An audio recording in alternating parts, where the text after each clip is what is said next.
wished for so long, it's not true. Wanted a woman, never bargained for you. Lots of people talking, few of them know. Soul of a woman was created below.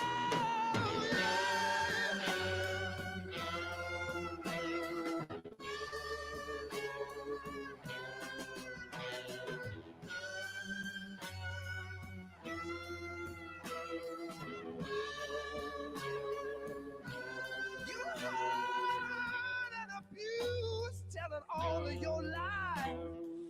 Run, sweet baby, Lord, how they hypnotize. Sweet little baby, I don't know where you've been. Gonna love you, baby. Here I come again.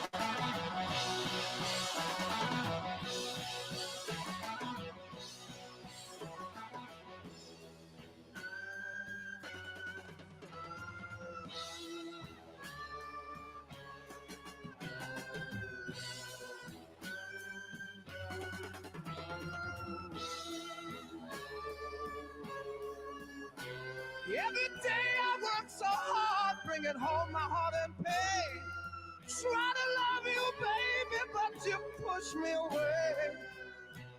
Don't know where you're going, only know just where you've been. Sweet little baby, I want you again.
Check, check. 1, 2. Hey, Can you hear me? loud and clear. You can hear me? Okay. All right. First and foremost, we want to give all praises, glory, and honor to the Heavenly Father and His Son, Yahweh, Bahashem, Yahweh Shah, Bahashem, Rakakwadash. Double honors to the apostles and elders of Great Millstone who rule well over the flock of Israel. Salute to the brothers that's pushing the words of truth and sincerity. And salute to all the Akim and the Akwaf that's paying attention, scattered Israelites abroad. All right. We the Hebrew Israelites, but we have today a certain special topic and discussion to have, which is might be the first time is being had. Dama, you ever shared your information before on your history with the services? Here and there while teaching, sometimes certain topics come out, Right. but not not at this level. No. Con. And I'm glad you said that, right? Because I did want to make a disclaimer. I'm not a professional podcaster. All right, I'm not a professional. I probably will get better even if we still here. I'll get better at it. There's a difference between teaching, of course, and like interviewing and hosting. But also a disclaimer, we're asking the brothers about what they experienced, while they were soldiers before the truth. There's a few other brothers, if the time permits, they will be jumping on live with us. So we're asking about brothers' experiences before the truth, which means you can't hold a man's past in the world against them, because these are things that's experienced before the truth, right? And vice versa. Now that a brother's in the truth, you can't, or somebody who used to know you back when you were in the world, they can't hold that against you, who you used to be, now that you changed over into somebody new. You're a new creature now. But these certain experiences need to be shared, and there's a platform to share them here.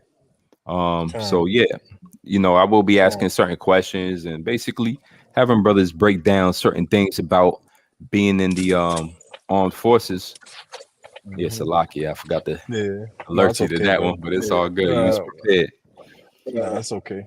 And I'm gonna say this too. This ain't Jeopardy, so the brothers could skip any question they want to skip. You know what I'm saying? This ain't Jeopardy. All right. It ain't about right or wrong. It's about what brothers had experience. So we in the truth can relate these things to our own lives, man. It's all for exhortation.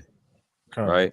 And another thing is, our last disclaimer is that brothers chose certain careers in the world that they came with certain rewards and benefits, but they could still use, but there's also certain disadvantages that came along with those choices, right? For instance, you got, PTSD and certain other serious issues that come along with those experiences of being in the services.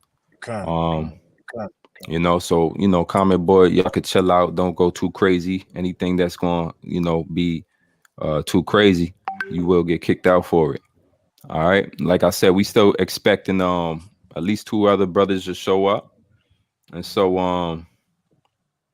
and until then, the brother Dom is gonna have most of the floor. I'll probably repeat a few questions for them. So first and foremost, I wanted to matter of fact, just give them a little bit of who you are and where your tribe and where you at right now. Well, I'm the brother Damashapat, the Indiana camp. I served in the military for what 12 years, about 12 years.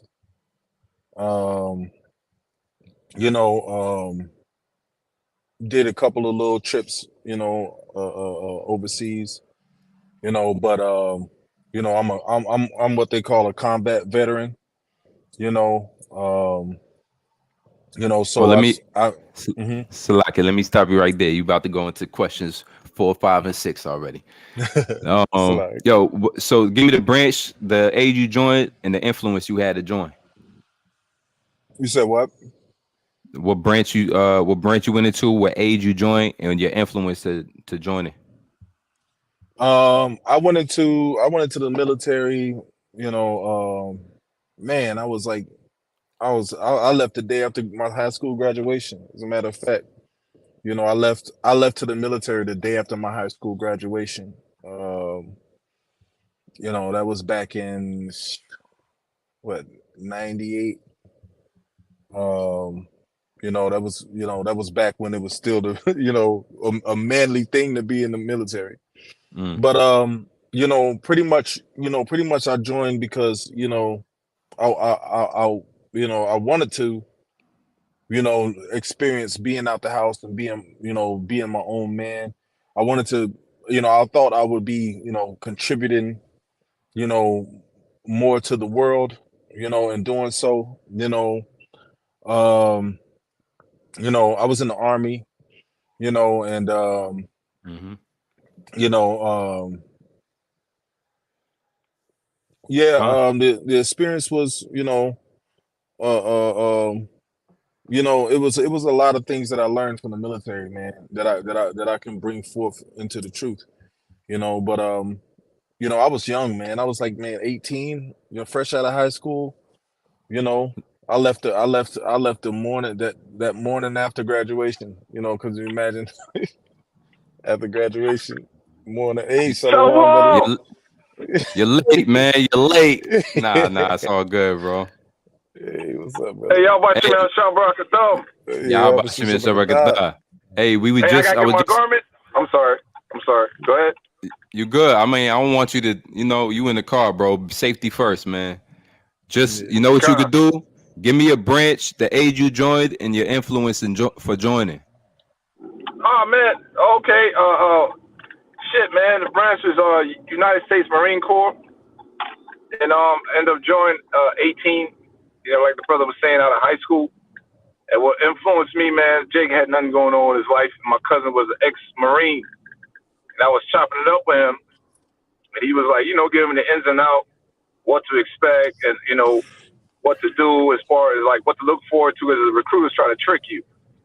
So I was transferring out of one high school, grew up in Brooklyn, New York, and had to go to another high school to graduate that year because Jake was messing up on his grades, and ended up bumping into a Marine recruiter. Like literally, like I turned a corner and I bumped him. He's like, "What you doing with your life, young man?" I was like, "Man, I don't know." He said, "Here's my card." So that's how that's how I got into the Marine Corps, man. It was all through the spirit, man.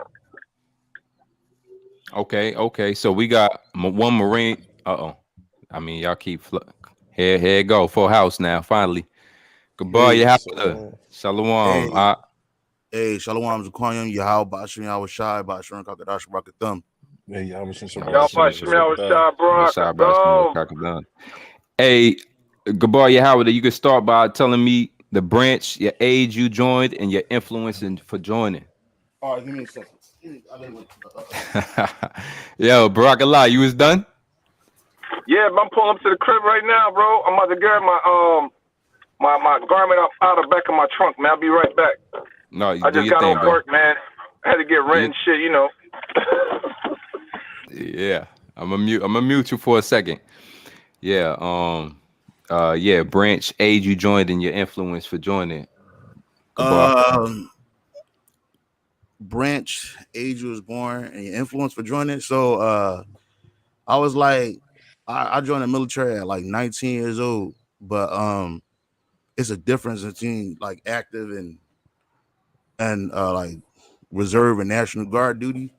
So I did that at first, but I was like 22, I think it was, when I went active Army.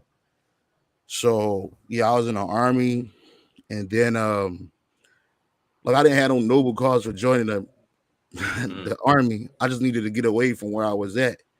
Like most people like join the military, especially like around like when I joined the military, it was like it was during the time where America got real patriotic, because 9/11 had just happened.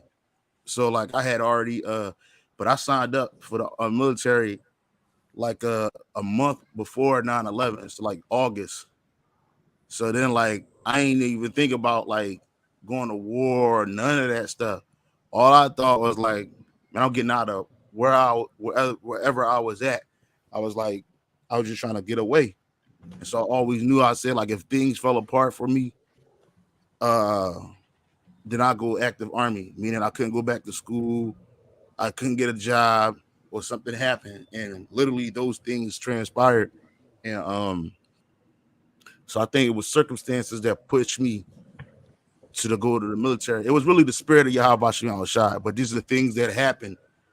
Now that I understand now the truth, it was just certain stuff that happened that just said, you know what, you need to get the hell up out of where you at. And so I went to the military. Give me a second. Hey, Yeah, I feel you on that too. Oh, Salaki. Nah, go ahead. You want to add something? Yeah, no, I feel him on that too. Wanting to get out of the city you was in, man. You know, when I was in Gary, Indiana, man, it was like murder capital at the time, man. You know, it was like all kind of wars going on, man. People getting killed. People that I went to school with getting gunned up. Random shootings on the basketball court. We couldn't even have like recreation. You know, some random guy comes shooting up the basketball court.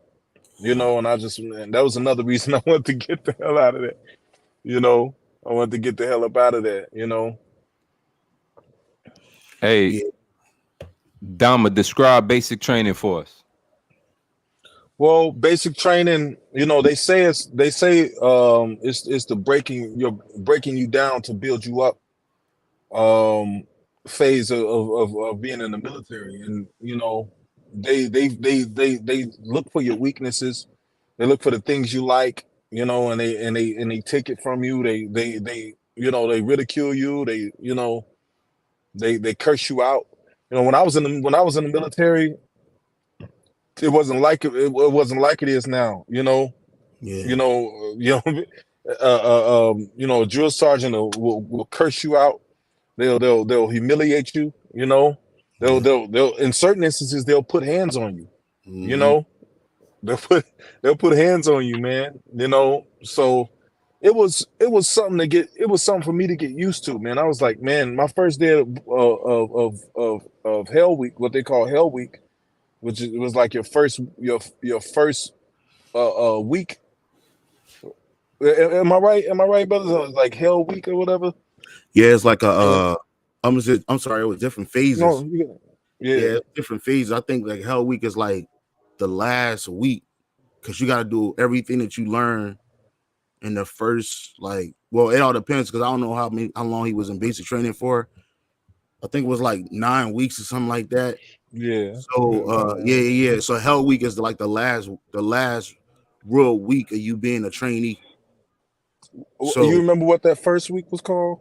So you got the first week is called Red Phase. That's like the first 2 weeks is Red Phase. Then you had, if you was in an army, the first 2 weeks called Red Phase. The second 2 weeks is called 3 weeks is called White Phase. And then what's that? So that's 5 weeks. So actually, no, they broke it down into 3. So the first 3 weeks is Red Phase, second 3 weeks is White Phase. The last 3 weeks is the Blue Phase. So that's where you get the red, white, and blue. And each phase you get to is supposed to be progressively harder. But the first 3 weeks is like you getting acclimated to military lifestyle as according as a trainee. You know what I'm saying? So like you don't know nothing. You literally like the drill sergeant, female or male, he or she is literally like your daddy or your mom, because everything you learning is on a basic level. You basically learn the military standards and protocol on a basic level. You know what I'm saying? Yeah, so military history as well. Yeah. Military history, customs and courtesies, the ranks, all that stuff. And you learn to shoot that weapon. You're drilling, doing the drills and all that in boot camp. You learn how to make your bed, but then you Gotta make your bed, fucking put your uniform on, go fucking brush your teeth. And Shine your 60, boots. 59, yeah, Yeah. 59, 58, they count down, man, and they're all in your face. Very aggressive about it. Hey, Gabar Yahawadah, describe basic training. Describe your version, like what you went through. So basic training for me is very much like my life.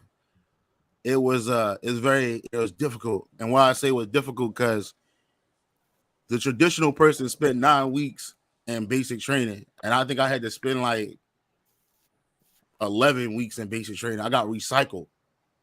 So basically that'd be like you just joining a camp, and then they don't kick you out, but you get admonished. You know what I'm saying? You get admonished, and you basically got to start over where you stopped at. So where you was at, you was in there, something happened. They either got an option to kick you out or to recycle you. So I end up getting recycled, man, through the spirit. And it was just because, like, in the beginning, I had a really hard time with authority and recognizing. I was literally straight. It was because my heart wasn't in it. And when I first joined the military, like, I was just doing it out of circumstances. I was in college and I was going to school, and then that shit, I flunked out of school. So my dad gave me a choice. He said, you either going to go back to school or you going to join the military.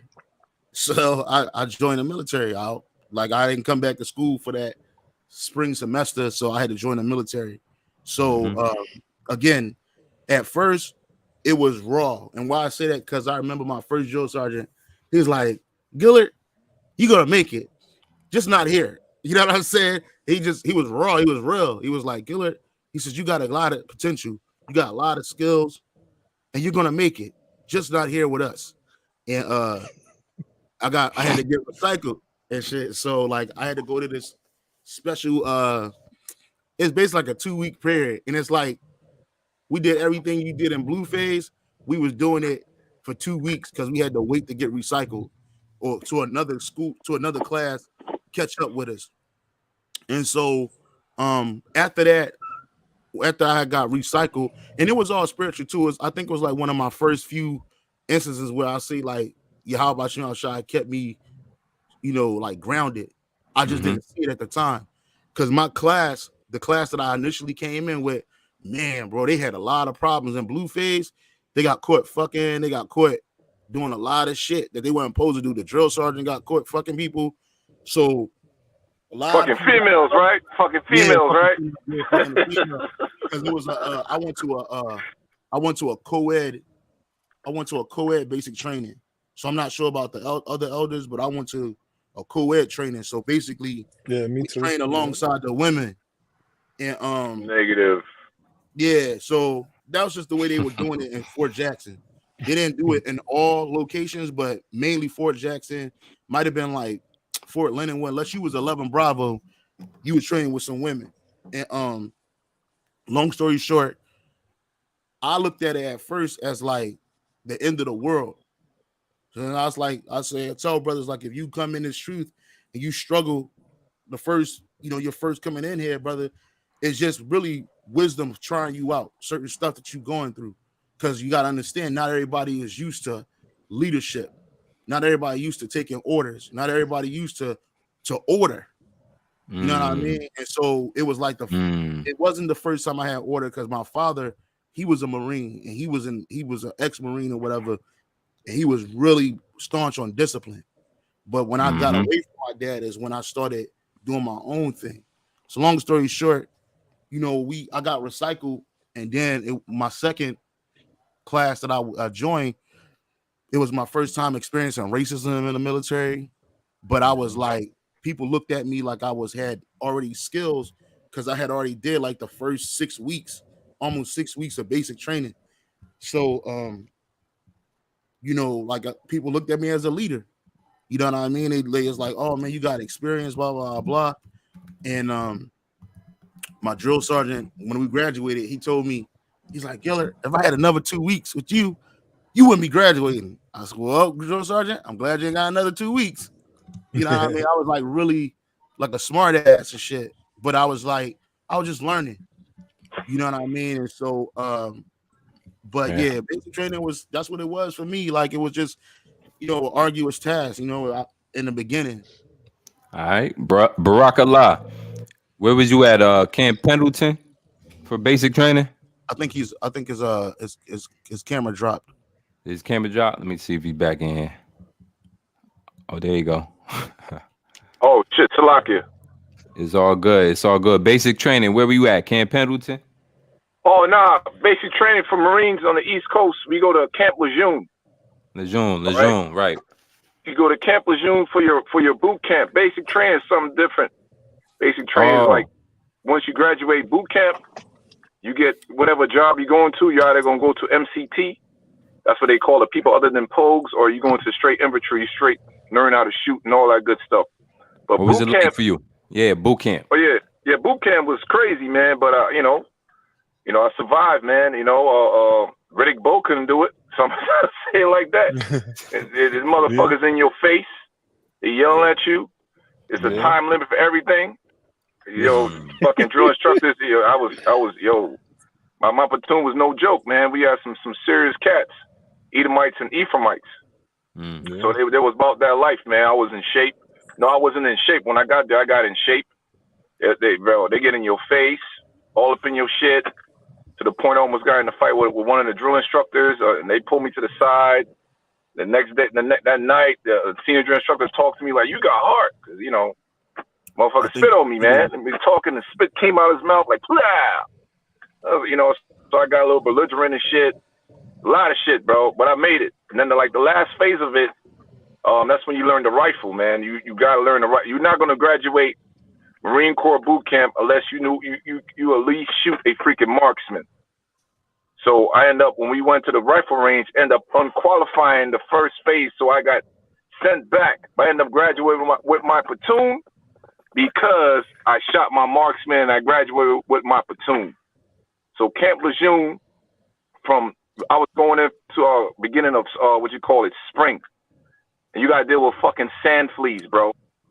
Okay, so these drill instructors, when you on the rifle range, you're learning the different positions. You learn how to shoot Indian style, kneeling style, and I forgot the last one, the prone style. And they go and kick the fucking sand fleas up.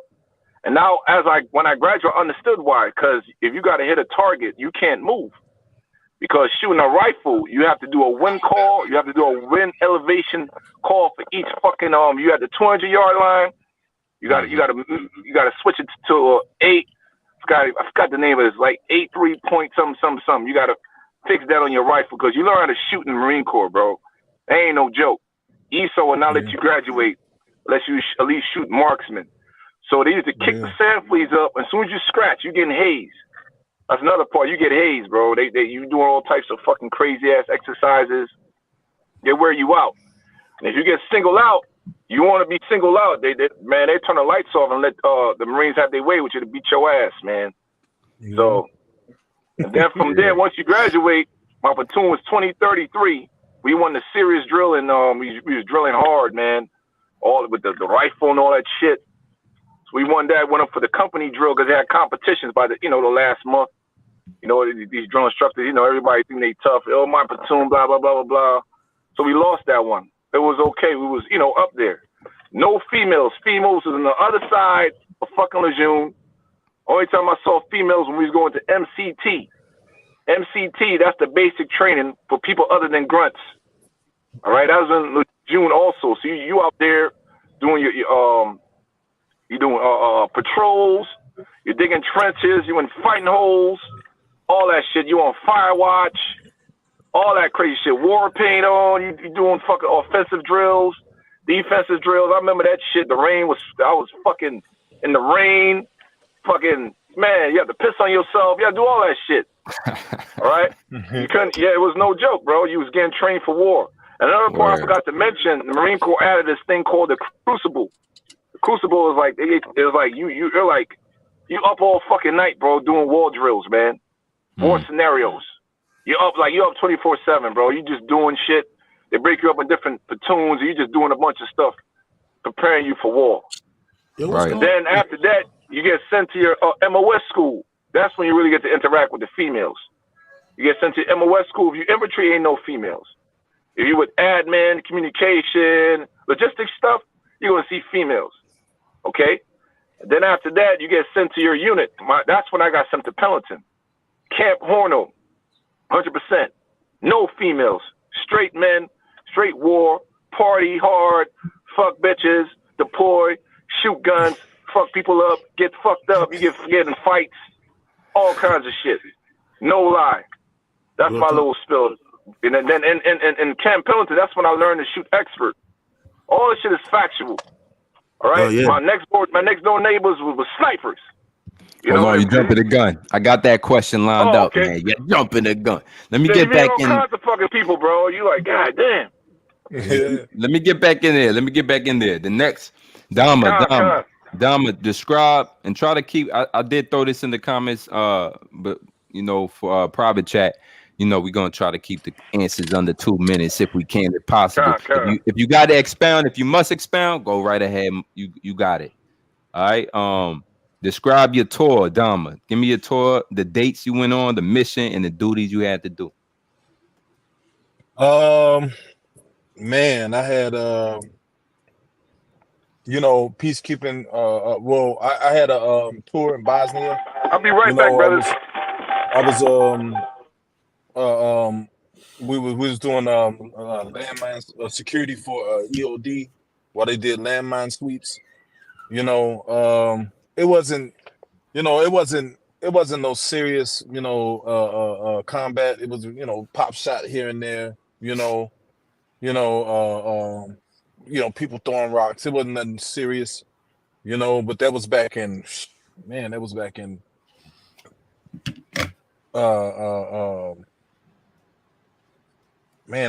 like, I want to say around 2000, 99 to 2000, and it was just like a 6-month tour,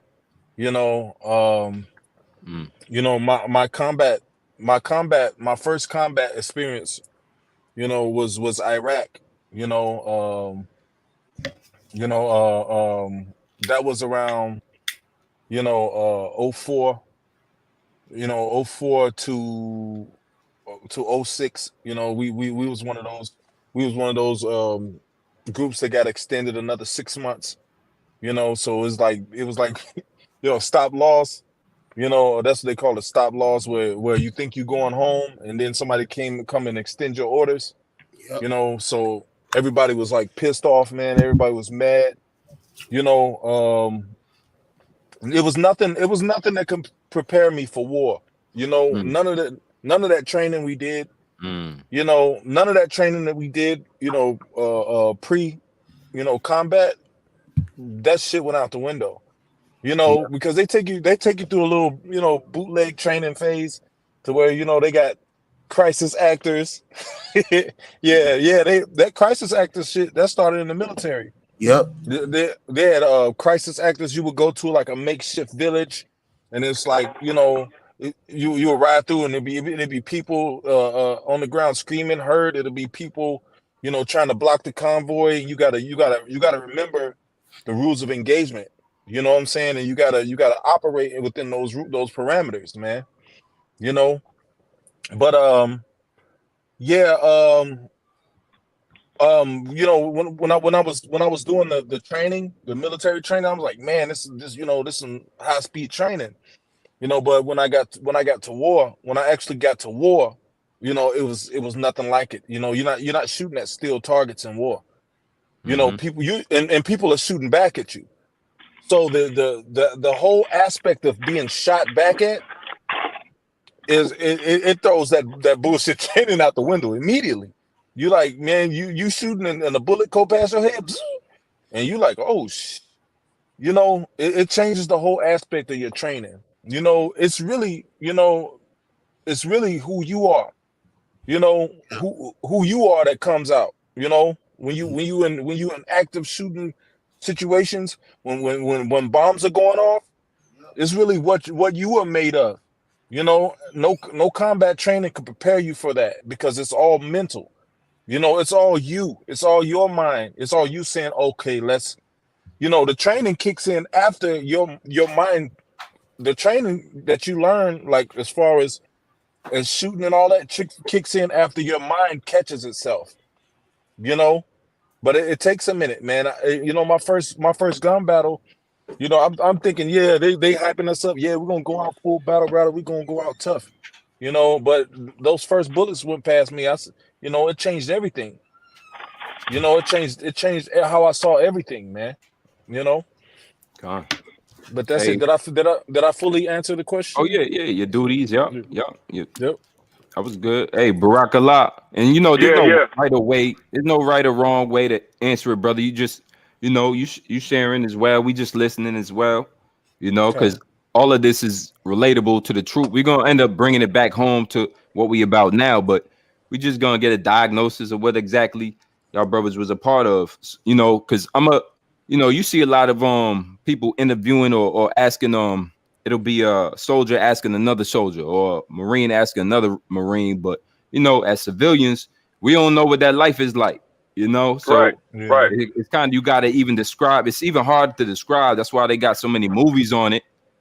Right. But you know, you guys have firsthand experience. So that's the best. It's straight from the horse's mouth. How would you describe your tours? Give me the dates and the mission, Barakallah. All right, I got my DE-214 form up, man. I ain't gonna put my name up. Hold on. What's that, brother? It's a discharge format. Only a few brethren saw this, man.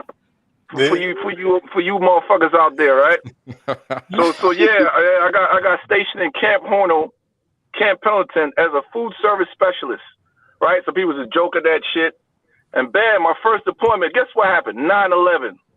No, you ain't a chef no more. You about to go out there and bust that rifle. But it wasn't a full-fledged war. Only a certain units got off. We got back after 9/11, freaking a change of command. Oh man, you cooks is out there. You guys, we were shooting guns. We was doing what you call it? What the fuck you call it? Urban warfare. We was doing convoy operations. We were fucking going on hikes. Then rifle range went up. That's when I started shooting expert. Got it all right here. Got my expert in that shit. And then the second deployment, that's when Daddy Bush, man. Not Daddy Bush. Bush Jr. was still in office. I think he did like 2 terms when I was in. The military pay went up. We was getting paid. We got all the equipment, deployable, whatever. Second tour, we didn't really do much because the initial push into Iraq was done by another Marine unit with a lot of Army individuals, man. I think D-Mash was out there for the initial push. I didn't do an initial push into Baghdad. All right, they gave that to another unit. They gave that to another Marine Corps unit to do the initial push. So my mission was not that hardcore. I was out there ready for whatever, doing convoy ops, doing security. Bam, that passed. I did 2 tours with Camp Horno. That's 1st Battalion, 1st Marine Division. 100%. I did 2 tours with them, and then I re-enlisted. I went to logistic unit. Logistic unit went out there just to make money, bro. But that base was getting bombed a lot, bro. We was getting hit with rockets. We was getting hit with mortars. I ain't see no fucking trigger action at all until I went to the last tour. Did a last tour with the logistics unit, and they sent us to a forward operation base where the grunts was at. Like, ain't nobody there, ain't no females. You out there taking sniper rounds, motherfuckers. You got vehicle-borne IDs trying to run up on the base.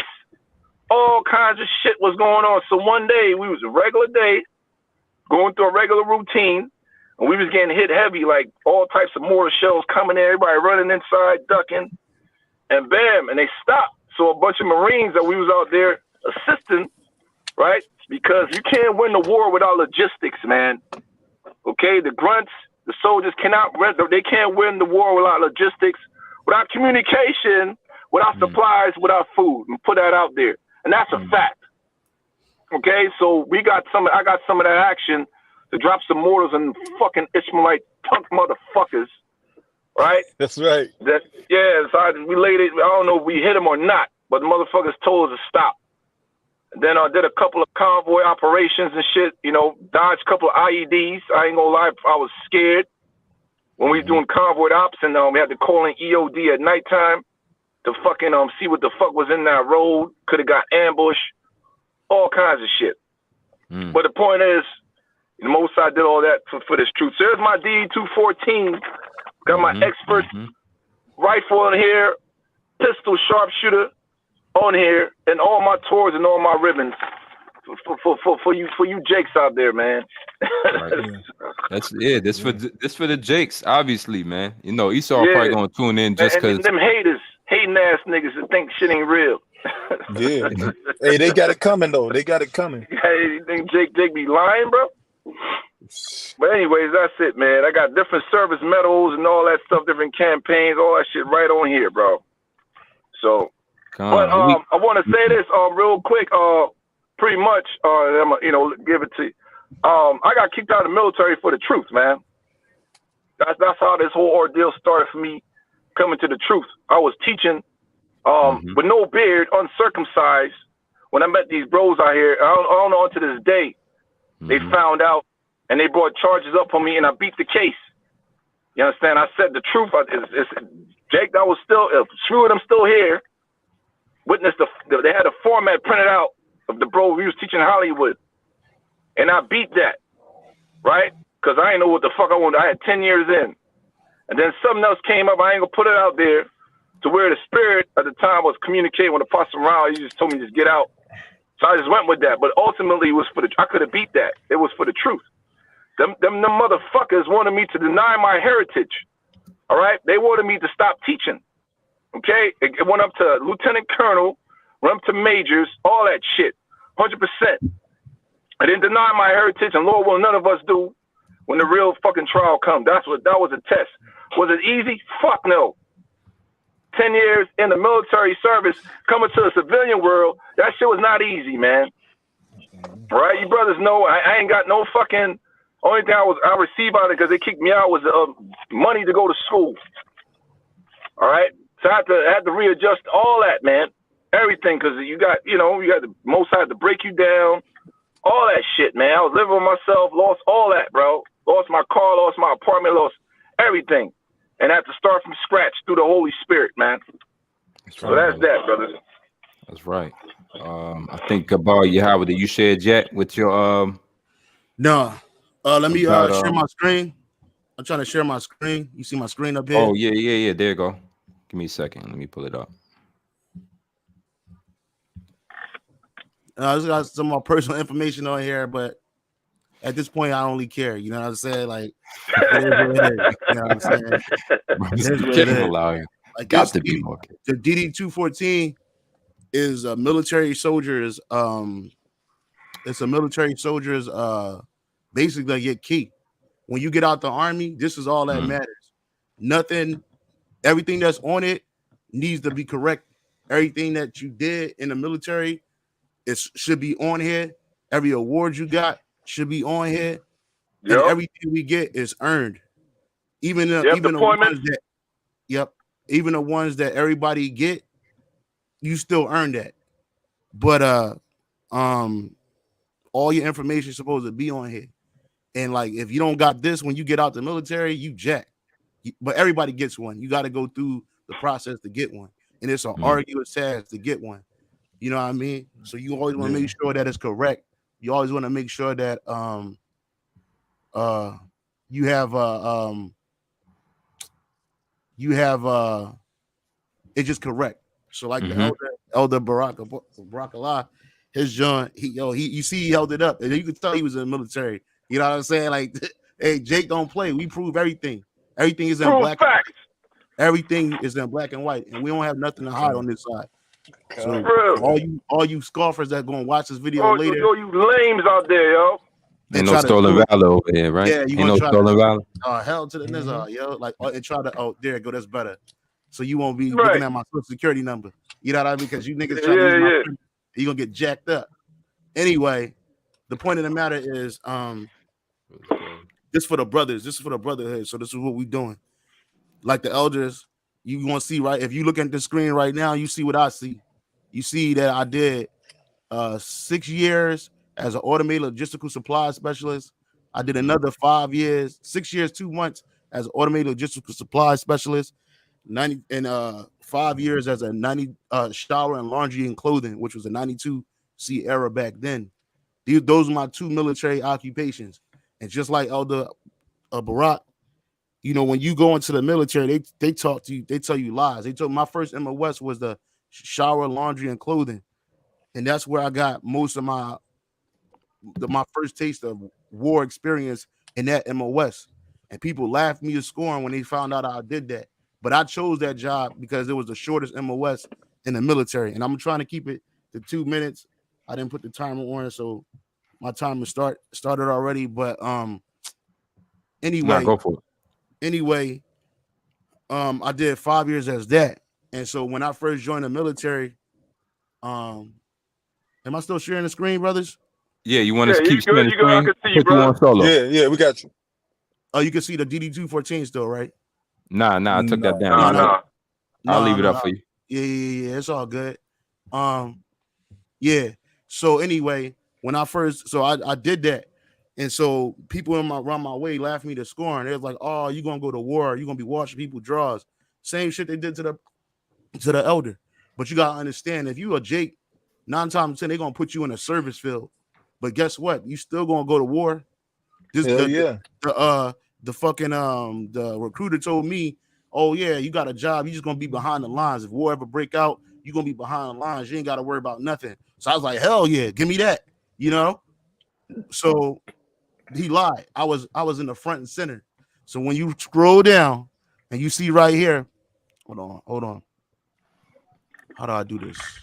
When you scroll down and you see, when you scroll down right here, it says right here, ribbons, an Army Commendation Medal. I had a ARCOM, we call them ARCOMs, second award, an Army Achievement Medal, second award. So that means I had 2 of those, a Meritorious Unit Commendation Medal, an Army Good Conduct Medal. I had 3 of those, a National Defense Service Medal, Global War on Terrorism Expeditionary Medal, Global War on Terrorism Service, a Korean Defense, because I went to Korea too. And you still at war when you go to Korea. Oh, right? yeah. So I was in Korea. I went to Korea. I did a year over there, so I got that. And then I got an additional John with a combat action badge on it. So when I first went to Iraq, they didn't give us combat action badges. Yeah, this is combat. There go my combat action badge. You can see it. No, we're gonna come back around to you, Dama, so you can pull all of that up. So then right here you see the services right here for war. We had something called designated imminent danger pay. That's what they give you. That's like $150 when you go to war. So my first, they got my first tours in here. It should be on the remarks. Yeah, here it is right here. Yeah. Area of service in Iraq, 2003 to 2004, and it says 11. Either that's 3/11. I'm sorry, 1/13, 2003. So we were already in Baghdad. I mean, we was already in Kuwait. They started paying us probably 2 weeks after we got there. So we left December 28th, 2002. We got there in Kuwait, situated by January 1st, 2003. 2003. The war started March 20th, 2003. And I was a part of that initial invasion of Iraq. Okay. To 2004. Baghdad. Yeah, the March to Baghdad. The road to Baghdad is what it was called. Yep. That shit was fucking hell. That's when, and that's my first time I ever was around other services like the United States Marine Corps. Like when they say they the first in, bro, they really the fucking first in, bro. And we rode through Fallujah right after they took Fallujah over. We rode through Ramadi. We did all of that shit, bro. And those are hot zones. I'm sorry, brother. Yeah. Those are the most dangerous areas at that time. Was Fallujah and Ramadi. Everybody heard about them 2 spots, man. Facts. And so, a lot of times they tell, this shit's still raw with me. So like, part of me, if I feel some type of way or I might seem a little agitated, you know what I'm saying? It's just the way it is. When they don't tell you about the facts of life after war. Okay. Right. So I did that, and then I went right back to Iraq. Mind you, I came home the January 17th, 2004, and I went right back to war December 28th, 2004. And I didn't come home until 2005, 2005. I spent, that was total of 2 years, a little over 2 years, the first two tours. And then my second tour was 2009, September 2009 to, what was that, July 2010. So, you know, yeah. So, you know, it's you can stop sharing the screen. Got you. So yeah, you know, when you talk about war, and you talk about your experience with war, you know, when you hear brothers been down range, you can't downplay it no way, whether they was in the Marines, the Army, or whatever, because you ain't never experienced that. Like what's about to happen to America. I was a part of an invading force, invading a sovereign country, and the people didn't look, the soldiers didn't look at people as humans. They were insurgents. They were Iraqis, but you didn't look at them as somebody that need to be saved. You didn't look at them as somebody that need to be spared, especially when you getting attacked and you know what I mean, you in no man's land and you thought you was dying for a noble cause or fighting for a noble cause, and come to find out it was all bullshit. But that's besides the point. Point of the matter is, at least he was slaying Ishmael ass. Ishmael is the enemy. Fuck it. Yeah. That motherfuckers. For real talk, man. That's how I look at it afterwards. Like, damn, well, at least he was killing Ishmael, motherfucker. That motherfuckers, man.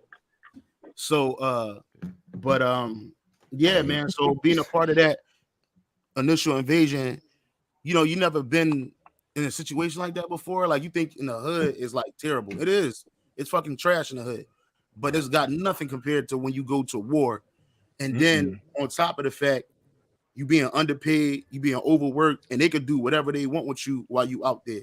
So we was up for 24 hours if we had to be.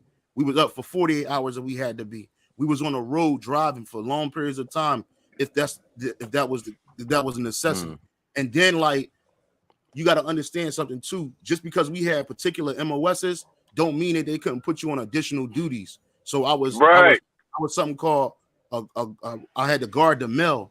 So back then they didn't have a lot of mail posts. So in order for people to get mail into the zone, we had to go to the international airport. We had to pick up the mail, and then we had to go to certain spots, these different locations where the mail would be distributed at, whether they was hot zones, whether they was green zones. We had to go through all that shit. So now it was times where I wasn't even doing my job. I'm fucking playing security guard. You know what I'm saying? On the back of a truck, sitting on a bar with some padding on it, bouncing up and down, fucking my back up, getting shot at. You know what I'm saying? Going through a lot of shit. You feel me? So it's like they tell you one thing, but you don't know what's inside. They'll give you that bonus. They'll tell you to join this military, but they got something called the Hey You roster. And they're like, hey, we need you to go do this, move these bodies. Hey, we need you to go do this guard duty. Hey, we need you to go do this, that, and the third. And you got to go do it. You can't say no. So yeah, that was it. That's a wild experience, brother. Hey, Dama, you had something you wanted to say real quick? Yeah, man. These brothers, man, they bring it back memories. Yeah, I was a 50 cal. I was a 50 cal gunner and saw gunner. I started out as the colonel, the battalion commander's personal bodyguard. You know, wherever he went, I went. You know, even if it was, you know, we just had to travel with him. And you know, like when you traveling with a higher up officer, you know, people in war tend to seek to kill them more than they want to kill regular soldiers. You know, So I was a 50, 60, 60 and saw gunner for convoy missions, you know, and wherever he went, you know, which most of the places that he went was like safe places. You know, he would go to this base, go to that base, go on a meeting. Sometimes we had fire, we had incidents break out to where we had to shoot our way out. But it's a colonel, so they would always have air support. They would have helicopters circling the fucking convoy. You know, they would always have extra support. You know, when it's higher ranking, officers, around, man. You know, so I saw a lot of action doing gunning, but not as much action as when I cursed out the sergeant major. He was a fucking racist. You know, I cursed his ass out. You know, and then they took my rank. You know, they put me on nothing but convoy missions. They basically tried to get me killed. They put me on all the convoys that were going to hot zones. You know, Little Talifar, Fallujah. You know, all everywhere that was going to where it was going to hot zones. You know, that's where they would stick me at, man. You know, and basically they was trying to get me killed, man. But I knew how to shoot, man. You know, as a matter of fact, the trainers that I had on the gun range were ex-Marines. They were ex-Marines that went Army. You know, so they trained me how to shoot. You know, it was Navy SEALs on the base that when I used to hang out with the range cadre, they taught me some shooting. You know, so I was tearing shit up, man. You know, I was shooting. I was tearing. They used to have to come over radio and tell me, "Hey, you gotta slow down with these warning shots." You know, because I was shooting everything up. Because I'm like, if you're not gonna get me killed, I'm gonna shoot every goddamn body. You know, that was my mindset. I'm like, oh, these motherfuckers trying to get me killed, so I'm just firing everybody up. Right. You know, but that's how it was, man. Combat is a motherfucker, man. You know, it's rough, man. The brother touched on it, man. You know, it's not, like I said, it's nothing that can prepare you for it, man. You know, you just deal with it. You know, I was one of those. I was a 12B. I was an engineer. You know, but I was stuck. I didn't do no engineer work the whole time. You know, I didn't deal with no explosives. You know, because engineers in the Army they deal with explosives, like demolitions. You know, I didn't do no demolition work. You know, no building work. You know, all I did was convoy missions. I'm talking about into hot zones. You know, so that's all I wanted to add, man. You know, I don't got all my paperwork and credentials, man. You know, hey, when I got out the military, you know, I got medically discharged because they said my head wasn't screwed on. You know, I got medically discharged. I said, fuck them fucking medals, man. You fucking eat them. Eat them. Yeah. I got medically discharged myself, man. You know what I'm saying? Yeah, I got an other than honorable discharge because I didn't want to stop teaching that we are the Israelites. Yeah, here's my combat action badge. You know, that's right. That's my combat action badge. You know, it's a bayonet and a grenade. You know, with a leaf. You know. Yep. I seen you pull out an ID too, right? Yeah. I got my to people that that's only the ID don't really mean shit, but okay. As you can see, I'm it says service connected under my picture. That means disability that's real, man. That's real. And you showing the DE-214, that's real enough. We men of integrity. Man. We men of integrity. Yeah, most important. You know what I'm saying? So we just show this stuff just because, in the back of our mind. Listen, man, the scripture says, I was going to get it earlier, but I'll quote it. Hey, the scripture says, the Most High, there'll be three things that the Most High, that basically hurt the Most High heart. Is one is a man of war is poverty. To suffer poverty, man. Poverty. We, all the brothers that ever served in the military, period. In the ancient world, if we just served in the military for Israel, we would never be poor. We would never be in want for anything. You know what I'm saying? But because we work for the devil, we got to suffer poverty. Somebody please put that up on the comment board. Salaki, One of y'all brothers who's in the who's watching, put it up on the comment board what his brother's calling for, Barakahla. So Yeah, we definitely got to pull that up as well. So Salakia, go ahead, Gabar. You can finish. No, I was saying like we do all of this because all of this stuff that you see us doing, we earned it. Whether it's the benefits, whether it's that DD 214, whether it's sacrificing. Because listen, we're used to sacrificing.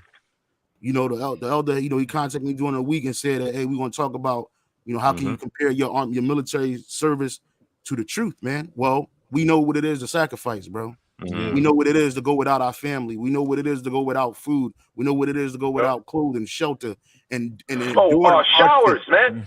Showers. Yeah. All right, you ain't taking showers like that. We weren't taking showers like that when we was over there, man. Baby wipe showers, man. Yeah. Hey, no cell phones. I had to piss on myself one time, man, because you in a convoy, you locked and loaded.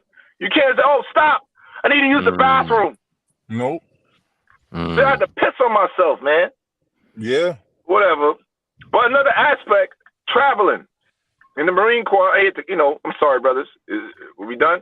That's one of the questions I got too about traveling. Oh, okay. My bad, bro. My bad. I'll wait. I'll get into it. Our brother found the precept. We're gonna read that real quick. It's Sirach or Ecclesiasticus 26 and 28. It says, "There be two things that grieve my heart, and the third maketh me angry.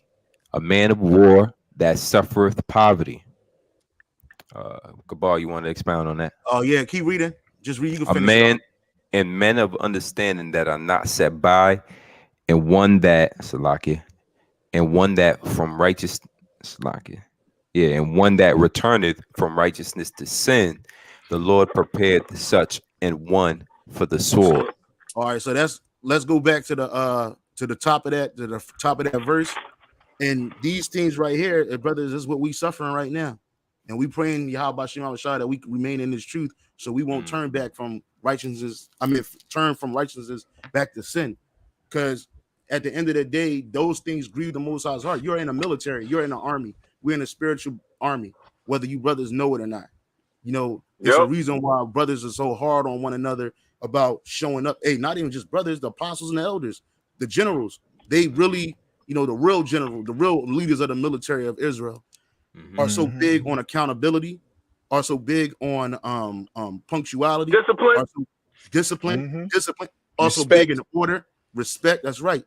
These things, because we're in the military, man. So it says, again, going back, it says the things that grieve his heart, the third making me angry. So the first two things grieve his heart is a man of war to suffer poverty, and a man of understanding not set by, meaning not respected, not set up, you know, not heard to.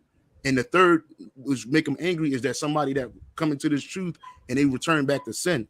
That person is going to be set for the sword. Why? Because ultimately you're going to learn all the secrets. You don't know everything that the Most High has to offer, and that still wasn't enough for you to endure this faith, endure the hardship, so that you can come out through it. You know what I'm saying? You got it, elder. You got it. No, I just want to expound on that because I was having this conversation with the elder Barak, you know, a while back, man. You know, like even like me, you know, I get disability from the military, you know, so called. But even when you get disability, it's barely enough to go from month to month, right? You know, right. But on top of that, you got to go to these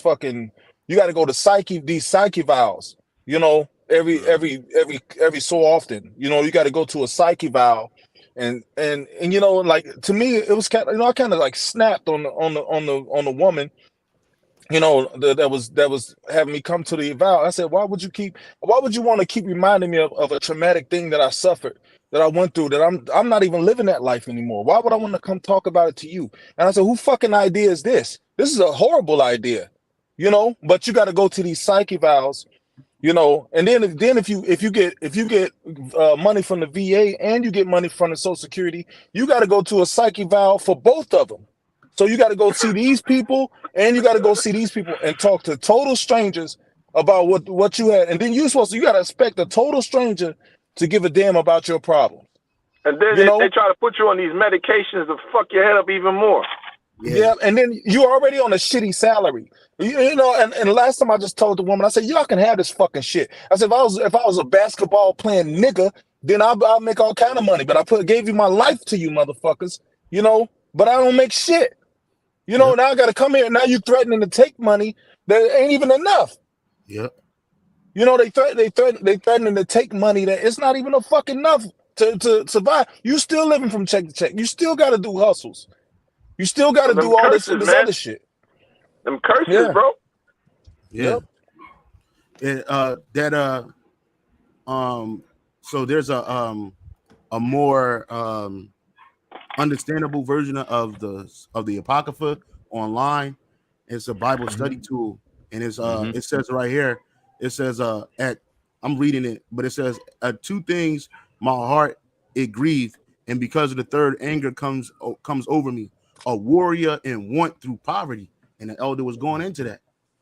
We're warriors, and we gotta go through want and suffer poverty. You know, we gotta worry about them taking your money, stopping your check. You can't do certain stuff because if you can't work enough, because if you do, they're gonna stop your check. You know, if you don't take the pills or you don't go to the appointments, they're gonna stop your check. So it says intelligent men who are treated contemptuously, you know, and a man who turns back from righteousness to sin, the Lord will prepare him for the sword. So, and that's what we are. We are intelligent men, and we're treated contemptuously for what we understand and know. You know what I mean? Right. And then you got those that come in and that fall out, and they think that they're going to get a reward, but the only reward is going to be destruction. You know what I'm saying? Even in the military, you know, some brothers might have got exited out. Some brothers might have just ETS out or in time in service. But guess what? We ain't quit. You got dudes that go AWOL, man. That niggas just stopped coming to work, and then he go back into the world like it's all good. And what happens to that person? He get thrown in prison. If they catch him, you get thrown in prison, and eventually they will. You know what I'm saying? You get set up for destruction, basically, and you don't want that. You don't want to be in that condition. I know I don't. You know what I'm saying? I don't want to go through that. I've seen it too much. And I don't want to experience that. I experienced enough in my mind, but it's the Lord's will. But yeah, man, you know. Essentially, you saying walking away causes more damage. Hell yeah, you might as well if anything, bro. You listen. If you like, I'm gonna take the elder Barak situation, not just focusing on it, but just take it for example. He sacrificed his life, and then he sacrificed his life in the world for something that he believed in.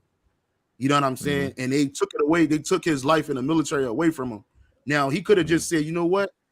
I'm gonna do the work, and I ain't never gonna show back up to duty. Nah, he went to work every day, and then they found out what he did, and they kicked him out. But he endured that, and he got a other than honorable discharge. He could still do stuff in life with that. But if he'd have shit, yeah. No, I'm saying, brother, all right now through the Holy Spirit, shit. Yeah. But one thing I want to say, I'm sorry, 10 years, how long you brothers been in, coming out, starting over without that help, that shit was hard, man. Oh yeah. That shit was no joke. And a lot of jakes I was around, they didn't understand that shit. And a lot of niggas faggots, man. And they ain't here no more. Yep. They've been around their fucking mother all their fucking lives, man. Right. You guys don't know what that's like, the separation. You know, but the Lord, everything is in his time, man. Yeah. You know, that's the point I want to make, because a lot of people in this fucking world is go back and forth. They ain't been nowhere, then they know something. They don't know, bro. That shit is not easy, but the Lord got us now, man. That's right, bro. Just like that, man, because the time is coming down, man. The Lord gonna separate the fucking the sheep from the fucking goats, man. Tired of this fucking patty cake shit. Salakia, brothers. Yeah. So, but if you get kicked out, bro, that's the terrible situation. I mean, not kicked out. If you go AWOL and they gotta exit you out of here, bro, that's a wrap. You ain't getting shit. You ain't getting shit, and he might lock you up. Yeah, you can go to jail for that, yo, because you absent without leave. You know, you get that. You get guys that do that come into this faith and they go absent without leave. You don't see them for like 2 or 3 camps. They got a super big excuse, ain't doing the work. You know what I'm saying? Going weeks without doing the work. You got it, elder. I just had a scripture to back you up. So like, bring it out. You got it, brother. This is This is Ezekiel 13:3. It says, "Thus saith the Lord power, woe unto the foolish prophets that follow their own spirits and have seen nothing."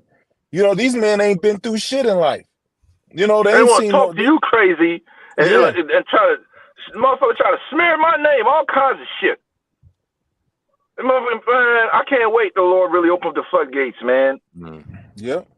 They ain't seen shit. They ain't been they ain't been in situations where their lives have been in danger, but they giving up on the Lord. Bro, waking up, getting bombed, motherfuckers. Yeah. You gotta fucking hop on in your fucking put your Kevlar, your rifle falling and shit. You're like, oh shit. Yeah. Motherfuckers got blown up in they tent, bro. Yeah. And they're fucking playing cards. They got blown up. I was like, oh, across the goddamn base. Looking at the fucking smoke, man. You're like, damn. Yeah. Fuck out of here, man. But it's all good. Yeah. So, again, like, just understanding that, you know, we apply. Let him reread that one more time, Mark. Yeah, this is Ezekiel 13:3. It says, "Thus saith the Lord power, woe unto the foolish prophets that follow their own spirit and have seen nothing."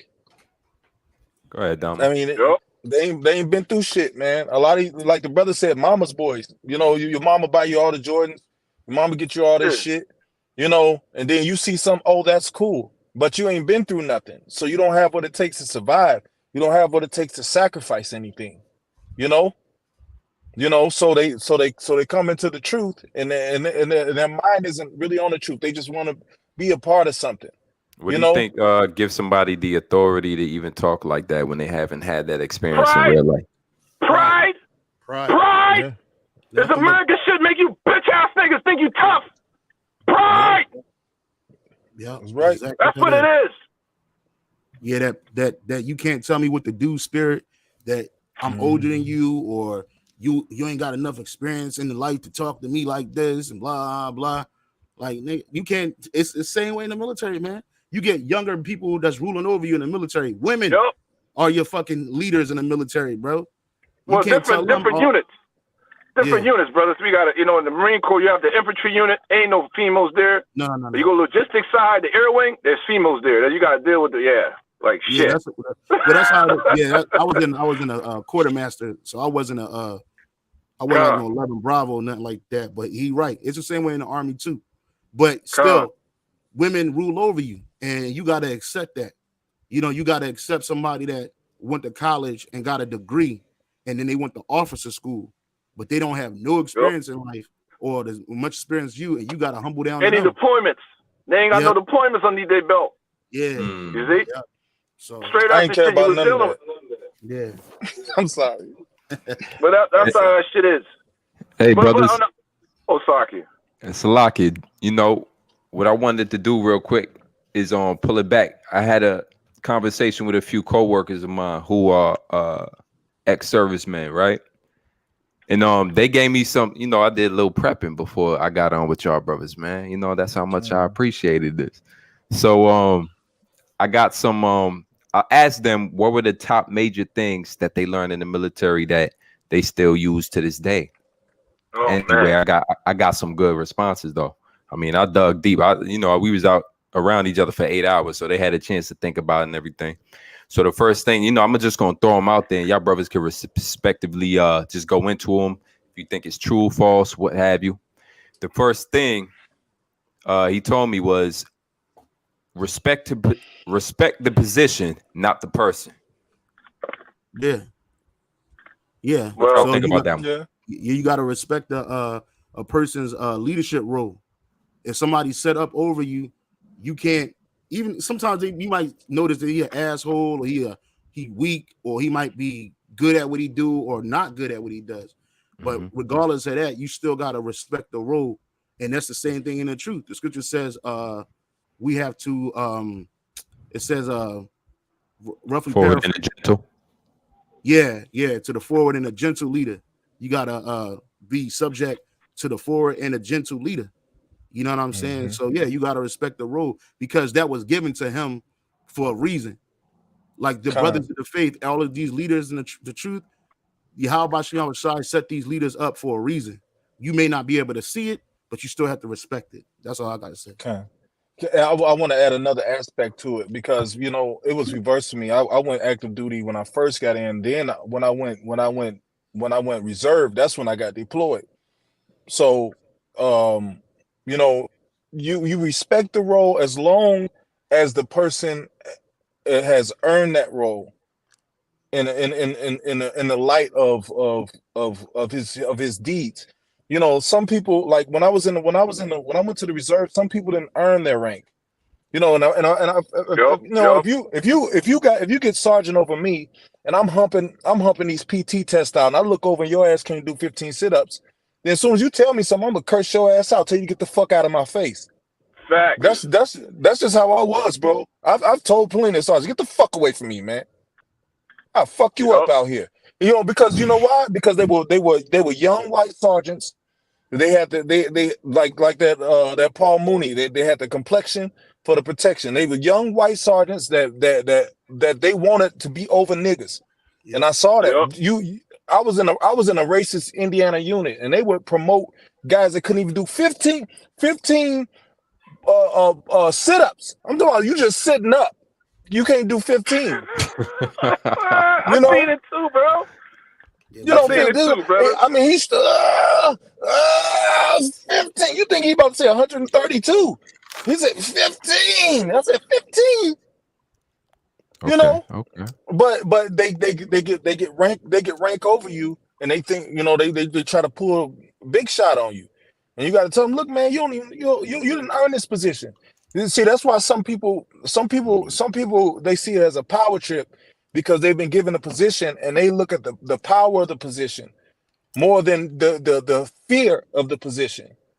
When you get put in positions of power, you got to fear that your decisions are making is on point or not. And some people get put in power positions and they love the power, but they don't love the role of the position. Yep. The elders and brothers, the heads of the camps, they're in leadership positions because they've learned the fear of that position. And that's you learn that by trial and error. The Lord will humble you if He will, but you got to be able to receive it. But that's all. Mm-hmm.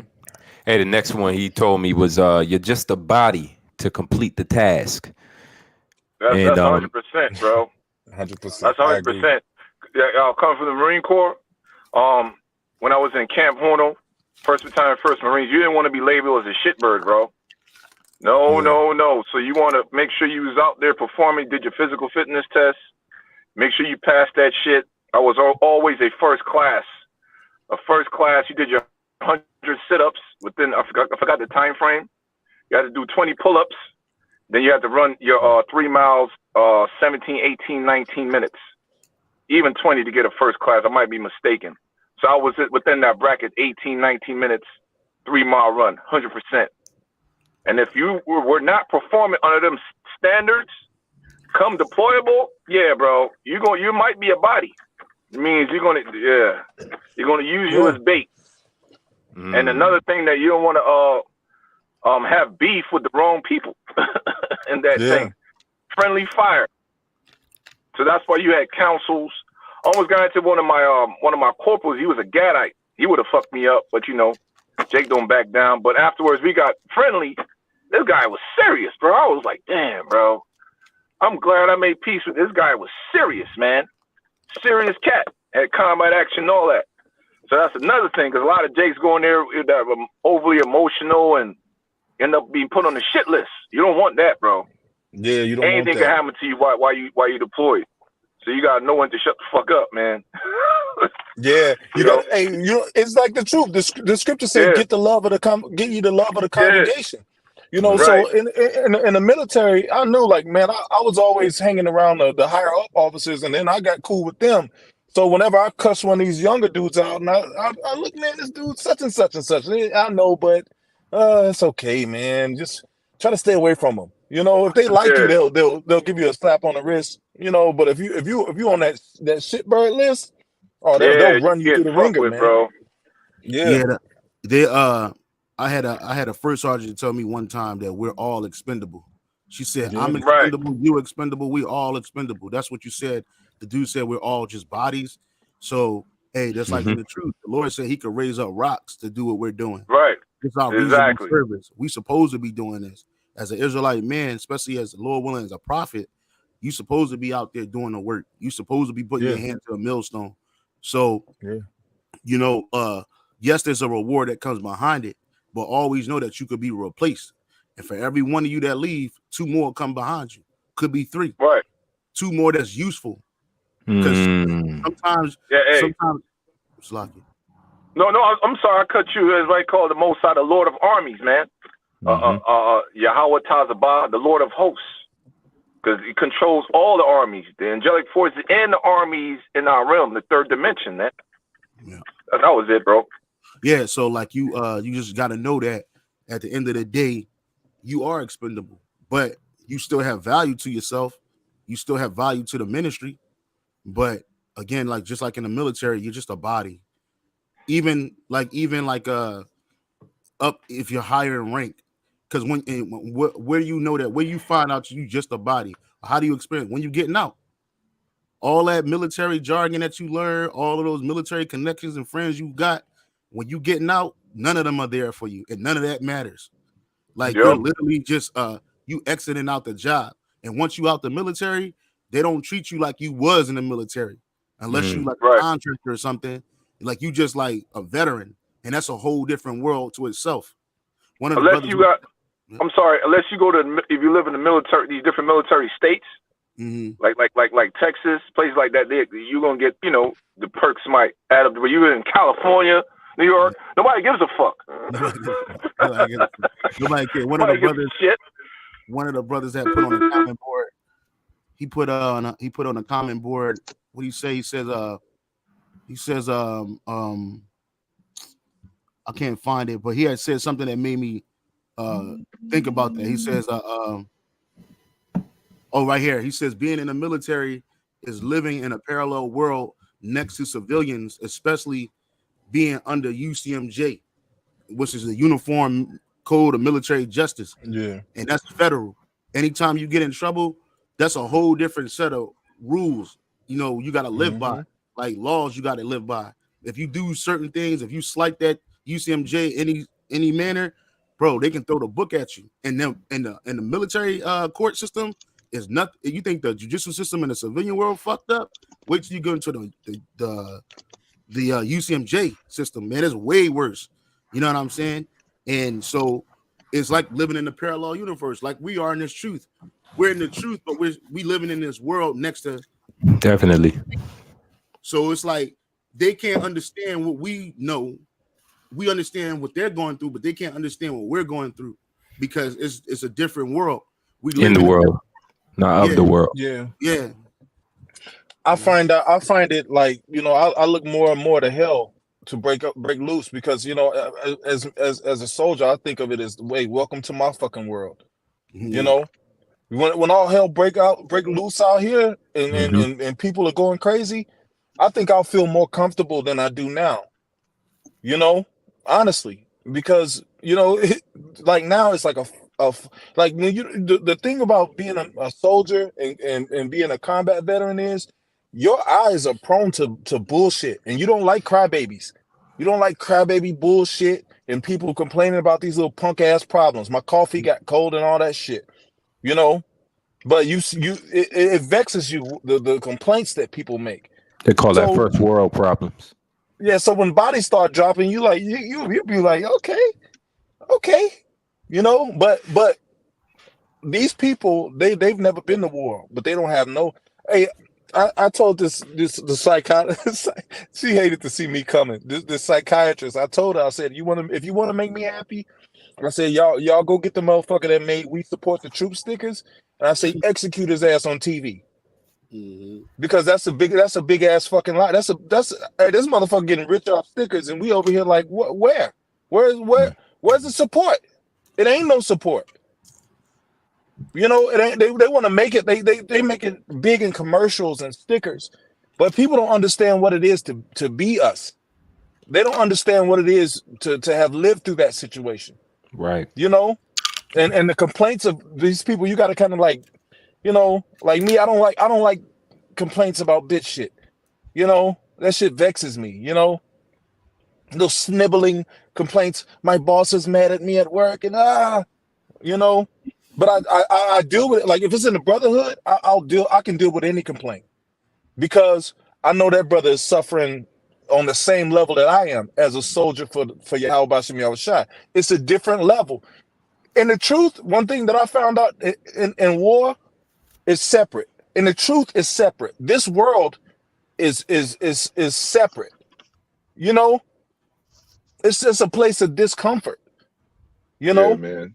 in the brotherhood, I'm capable to deal with small situations because I know this brother's fighting in the same war that I am. You know, but a nigga in the world, okay, well, what are you contributing? Yeah, Salaki. Hey, brother, I got Salaki. I had a quick clip that I wanted to show. You got a clip? Yeah. Let me work with you. Hold on, I got you. I'll share the screen. Give me a second. Hey, by the way, everybody who's still here, we're gonna Abaratazar do this again, man, because I got some. Next time we're gonna watch clips, and I got some. Y'all know who Jacko is? Yeah, Navy SEAL cat. Yeah, I got some clips from Jacko I wanted to share with y'all, but Abaratazar next time we're gonna do something. But are you sharing the audio as well? Yeah, I'm sharing the audio. It'll play. It should be able to play. Yeah, let me play it. Let me know if you can hear this, brother. If you don't take it off before you come in the theater, you don't get in the theater. You know, this is the way they do this time. Right? They said the Afro was legal. Am I right or wrong? That's what they said. It was legal. We can sport the Afro. All right. This man, there's a lot of brothers here. This man here's got an Afro. This is an Afro right here. Or somewhat of an Afro. It's not big, no. But they want us to wear skin hair. What they call it, high and tight. It's not my culture. Am I right or wrong? They come over here, they get, all right, a Vietnamese girl. She called me a nigger. A Vietnamese girl. I know it's not part of their language. Ain't nobody tell me it's part of their language. But I'm gonna go over here. The beast, you know that. See, we go over here, we fight. Okay, we fight to defend the water we drink, the land we grow our food on, and our way of culture. We also fight to protect Rockefeller's foundations. We fight to protect J.P. Kennedy's foundation. All these different kind of foundations that the black man can't partake of. You understand? And then we go back. We're continuing to harass. It's not necessary. This ain't what we heard. This is what we know. See, we've seen it from the bird's eye point of view. We are the people here now. See? We see it now. This ain't what we heard. You know. Now, just like you said, these Oriental people don't know how to where the word nigga came from or nothing. They have to learn how to speak it. You go out there in that Ville. The first time I come over here, I goes out in the Ville. I falls into one of these places, and I'm thrown out because I'm black. You know, because I'm black. They don't like us. They say we start trouble. Now, who to put this stuff in their mind? You know what I mean? The bees came over here and brainwashed these people. Hey, so you see Jake back then, Jake back then, and you see what he's calling Esau the beast, man. He said the beast came over here and he basically infected them heathens with his hatred for us, you know. And the reason why I played this clip is because the same stuff that these men going through, all three of us here, the brothers online, we can attest and we can confirm a lot of what they were suffering. Now they might not have been on the same level because the Esau got a little covert with his racism, but it's still there. The military is very much divided, and they come down on you. You know what I'm saying? And here it is, like he said, we over here defending. We not just defending the country, the soil that we standing on, and the water we drinking, but you defending the Rockefeller Foundation, the Kennedy Foundation, the Rothschild Foundation. You defending their treasury because that's all you're doing, and in doing so, you're disposable. Henry Kissinger said it himself that military soldiers are stupid. He said people in the military are dumb. You know what I'm saying? Why? Because they go to the lowest throngs of society to get their troops. You know what I'm saying? Mainly the bodies that are really expendable, they go to them, which is the poor. And the ones that's why they don't have recruiting stations in wealthy neighborhoods. They don't have recruiting stations in high income areas. Why? Because they don't want them kids to go to the military. They want them kids to go into the world and enterprise and do that other stuff. Like as if their lives not worth dying and losing. So they come to Jake, and who's mainly in these downtrodden areas? You know, Jake's Israelites, man. Negroes, Latinos, Native Americans, man. And we got to go to this man's war, suffer, lose our life, our health, our limbs, our mind. And then we got to still, on top of that, we got to experience hatred, man. You know what I'm saying? So I was just thinking about that. I was like, yo, I remember this clip. And there's several other clips where Jake was at a round table and they were saying the same thing, man. You know, is you want us to conform to your way. You know, that high, you know, is that high and tight. Look, you know, that ain't natural to Jake. Shaving your beard and your face off, that ain't natural to Jake, man. That's right. Know? You get a lot of razor bumps. I was dealing with that shit. Yeah, me too. A bunch of razor bumps and shit. Yep. Oh yeah. So you gotta and you didn't know in the world why that's what happening, but because we were breaking the law, statutes, and commandments to be in this man's military, man. You know what I'm saying? You gotta, because in the military, you gotta conform to their way. They don't gotta conform to your way. You know what I'm saying? And they just say my way or the highway, man. And they'll throw your ass on the highway head first. So it's like one of those things that you can stop sharing the screen, but it was just one of them things that made me feel like, it made me think about it like, yo, like military service is so deep. I mean, we could be here for hours talking about it and talking about our experiences, but there's a parallel to it. You know what I'm saying? The people on the outside, the civilians will never understand what the people on the inside, the military people, live. You know what I'm saying? What we went through. You know what I'm saying? So that's exactly why I brought your brothers here, man. Because you know, just coming from a military family. Well, my grandfather I was telling the Mashapat before y'all brothers came on. You know, my grandfather being in the military, my brother being in the military. You know, these men go through stuff and they suffer silently most of the time. You know, they don't get to tell these stories. They rather not share them. Most people ain't gonna understand. But again, there's so much comparisons between the military and this truth. It's like it's a story that must be told. It got to be told, and who better to tell it than men that's actually been in both? Y'all been in both types of battles, right? You can compare and contrast which one at what time is harder. You know, I'm sure this truth at times can be just as difficult. You know what I mean? Yeah, it is. Yeah, it is. Yeah, it's harder. It's way harder because it's way more. Because you're walking by faith, not by sight. Because in the military, if you do what you need to do, you're going to get a paycheck. You're going to get a place to live. You live in the barracks. You're going to get some food. So now you're in the world and shit, you ain't got nobody, and you believe you're a Hebrew Israelite. Yo, it's tough. It's a whole nother ball game. The Lord is really trying you and pushing you through. Some of us was fortunate because I had certain Jakes that was around, some of them not around no more, to help me through the way.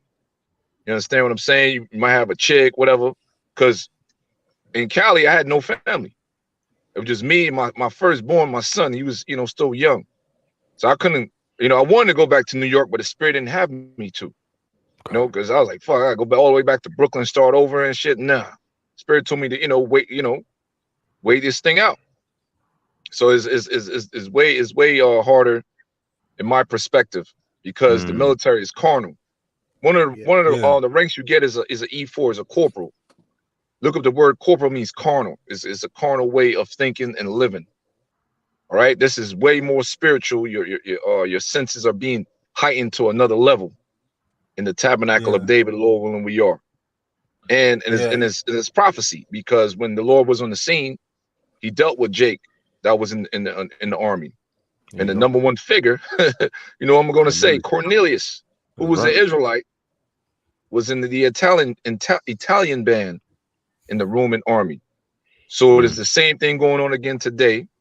The word is being spread because that's how we woke up. Hey, you know what's crazy, brother? The summer 2007 for me, scrolling through YouTube with that holy shit moment, and that was it. Then I got orders to Japan.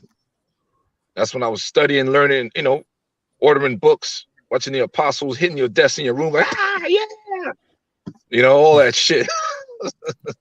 And then came back to Cali, did that whole tour, and what was it, 2008? I came back to California at the end of it and started teaching with the bros out here, Mwat Zak.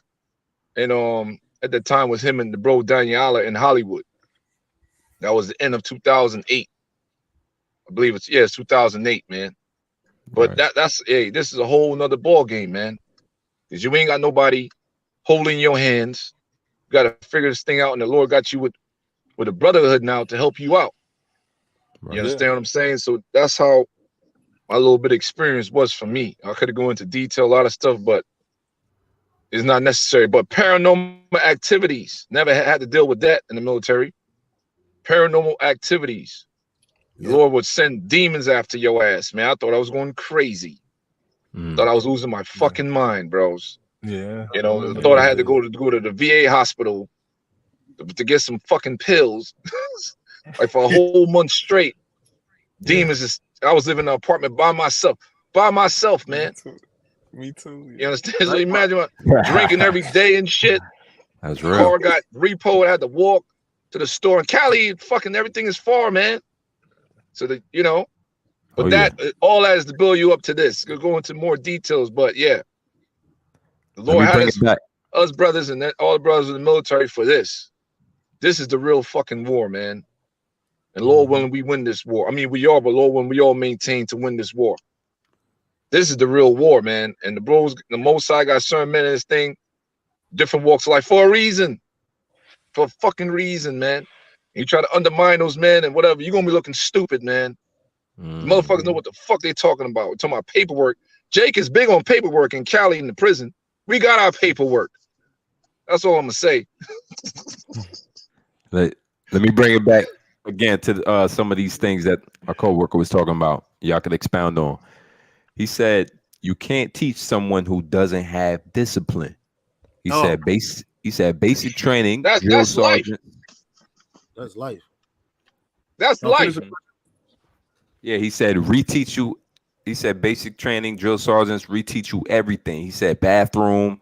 He said they taught him how to go to the bathroom a certain type of way. He said shave. He said so when you. He said just when you think you know it all, they break you down again. And my question to y'all is, what are they trying to rid y'all of when you first go into the like basic training? But you can speak on the discipline as well. That nigger shit. You got to get that old man out of you. Oh yeah. You have to. You can't diddy bop.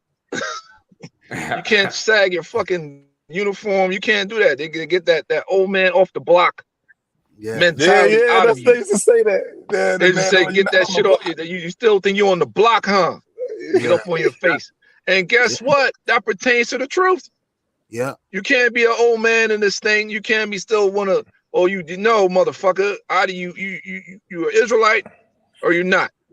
In the military, either you're Army, Cat, or you're a Marine. There was no in between. But it you know, but that was the main thing, because you got to be transformed, bro. You got to be renewed for Esau thing, and you know that's how I roll. If you wasn't built for it, then you know you got discharged. And some people, you know, they made it through, and the next thing you know, the first year in the unit, they get into all kinds of trouble and end up getting, you know, bad conduct, all kinds of shit. Yeah. So that's the same thing applied to this faith. Renewed in your mind. So that's why you be going through a lot of hell. So you could be renewed. That old man has to go. If you want to elevate in life, you can't hang around the same people. You can't keep doing the same shit. That's how this faith is. Yeah. That's life. So the military is preparing us for life. Some people end up doing 20 years. They don't know what life is like, but that's them. The Lord ain't want us to do that so we can experience life. Life out of the military. You're like, what the fuck? Because you got some savings, you go around your folks, everybody broke. Everybody doing the same shit. You're like, what the fuck is going on? So now you're in the troop, the same thing. Jake's still celebrating Christmas. Jake's like, what the hell? So this is the way. So going back to your question, bro, to get that old man off of you so you could be renewed. And now looking at the truth, it's the same concept, but it was done in a carnal manner in Esau's military. Now this is done in a spiritual manner. You know? Beautiful. Yeah, discipline is definitely key. one thing that I was going to think about that goes with discipline is taking self-initiative. You know, look up the definition for self-initiative. Self-initiative is self-initiative. Definition for self-initiative is by deciding to help someone else or do their work, you are showing initiative. It is coming from you. In short, self-initiative at work means doing extra without being told, or making decisions without asking first and waiting for an answer explained. So, you know, not so much about just making decisions, because the scriptures teach us to do everything with counsel. But when brothers got to, the apostles and the elders and the brothers on down that's leading us, they're not over us 24/7. So you have to take initiative to do a lot of the things that you do in this truth, whether that's getting up on. When we go out to do the work, we got to be on time, whether it's like 20 minutes or 30 minutes. As a leader, you have that flexibility to show up to the field at a certain time. But if you got men, you got to make sure that they on time. You got to be on time. You got to set the example. That's initiative, because the apostles and elders don't be calling us like, yo, y'all go out this week. Yeah. No, we just go. We led by the Spirit. You know what I'm saying? Yeah. I wanted to add, man, that's the difference. That's the difference from the military and the truth. In the military, you do things because you're under orders to do them. It's the same thing, but in the military, if you don't get that job accomplished, there's somebody immediately on you. In the truth, you have to be on yourself. That's what the brothers going into initiative. In the truth, you have to be on yourself more than you would be in the military, you know, because, you know, everybody is fighting their own walk through this life, through this truth that we're in. You don't want to be a burden on nobody else. You know what I'm saying? Have somebody else to have to come and tell you, look, man, your slip is hanging, whatever the case may be, in the truth, it's more of an upgrade in discipline, because when scripture say, a righteous man know when he's slipping. In the truth, you're required to have to know, like, hey, look, I ain't, some gotta change. Examine ourselves daily. Yep. So, in the military, it's easy. Anybody can do what they're told. And I'm gonna just shut up right there, because I know you got more questions. If it's hot on your mind, brother, go for it. No, but it's the answer to a question that you was gonna ask. So okay, I'll get it in. Go ahead, Brock. Oh yeah. Who's that just now? Who was that speaking? Gabar? Yeah, that was me. Go ahead. Yeah, I was gonna say, so again, that taking initiative. One brother, faithful 144, hopeful elect, he posted accountability, the fact or condition of being accountable and responsibility, and those are all part of discipline. You got to be able to take accountability for what you're supposed to do, not just what you do right, but what you do wrong. You also got to take accountability over men. A lot of you younger brothers got to understand too, and I'm still growing, but a lot of brothers got to understand, especially the younger ones is just coming in the truth, coming in the faith, man, that these elders and the brothers on top of you, over you, around you, to senior brothers, we have to take accountability for you too, man, not only for ourselves, man, and that's heavy. And that's what is a scripture that speaks about not making your leader's job harder or doing it grievously. You know what I'm saying? Because brothers got to deal with that, man. You got a lot of Jake. You haven't been in the military, so this is your basic training. When you going out there on them highways and hedges, holding them signs up, when you doing them lessons, when you catching hell and you going through this spiritual battle, you know what I'm saying? This is your basic training. That's when you catching hell in your life. Hey, sometimes, brother, you're going to have to go through it on your own. Sometimes brothers ain't going to have the money. Sometimes brothers ain't going to have the time, the space. And it's not that we don't want to. It's that's wisdom trying you. You lacking. You being without. That's building up your discipline. You know what I'm saying? You having when the apostles told us to do a certain amount of video, they used to do that every year. It would kind of increase. Since I've been in the truth, I remember those days where every year or every so often, the apostles say, hey, you got to do this amount of videos. Well, it's not, and people will get mad and frustrated, or you and they'll say, well, oh, why y'all got to do 3 videos a week? Blah, blah, blah. That's discipline, man. That's to build you up. If you can do 3 videos a week, then you can do 6, you can do 5, you can do whatever the spread is on you. But that's discipline, that you being accountable, you holding yourself accountable, you taking self-initiative by doing this, you listening to the order, okay, you executing. You know what I mean? A lot of Jay got problems just executing, man. And it ain't that we trying to belittle you or make you feel less than what you are. No, man. This is a part of the discipline, man. You got it, brother. Yeah, I'm gonna make a change. That's what makes me think about that Michael Jackson. Yeah, Salaki. The next thing he brought up was perspectives and respective culture. He said traveling. This was the other Jake. He said traveling third world countries and the dangers of travel made him, see things in a whole nother light. That's a fact. Because in the Marine Corps, if you're in a deployable unit, they out here in the West Coast, they call it Westpac, and pretty much you're special operations capable.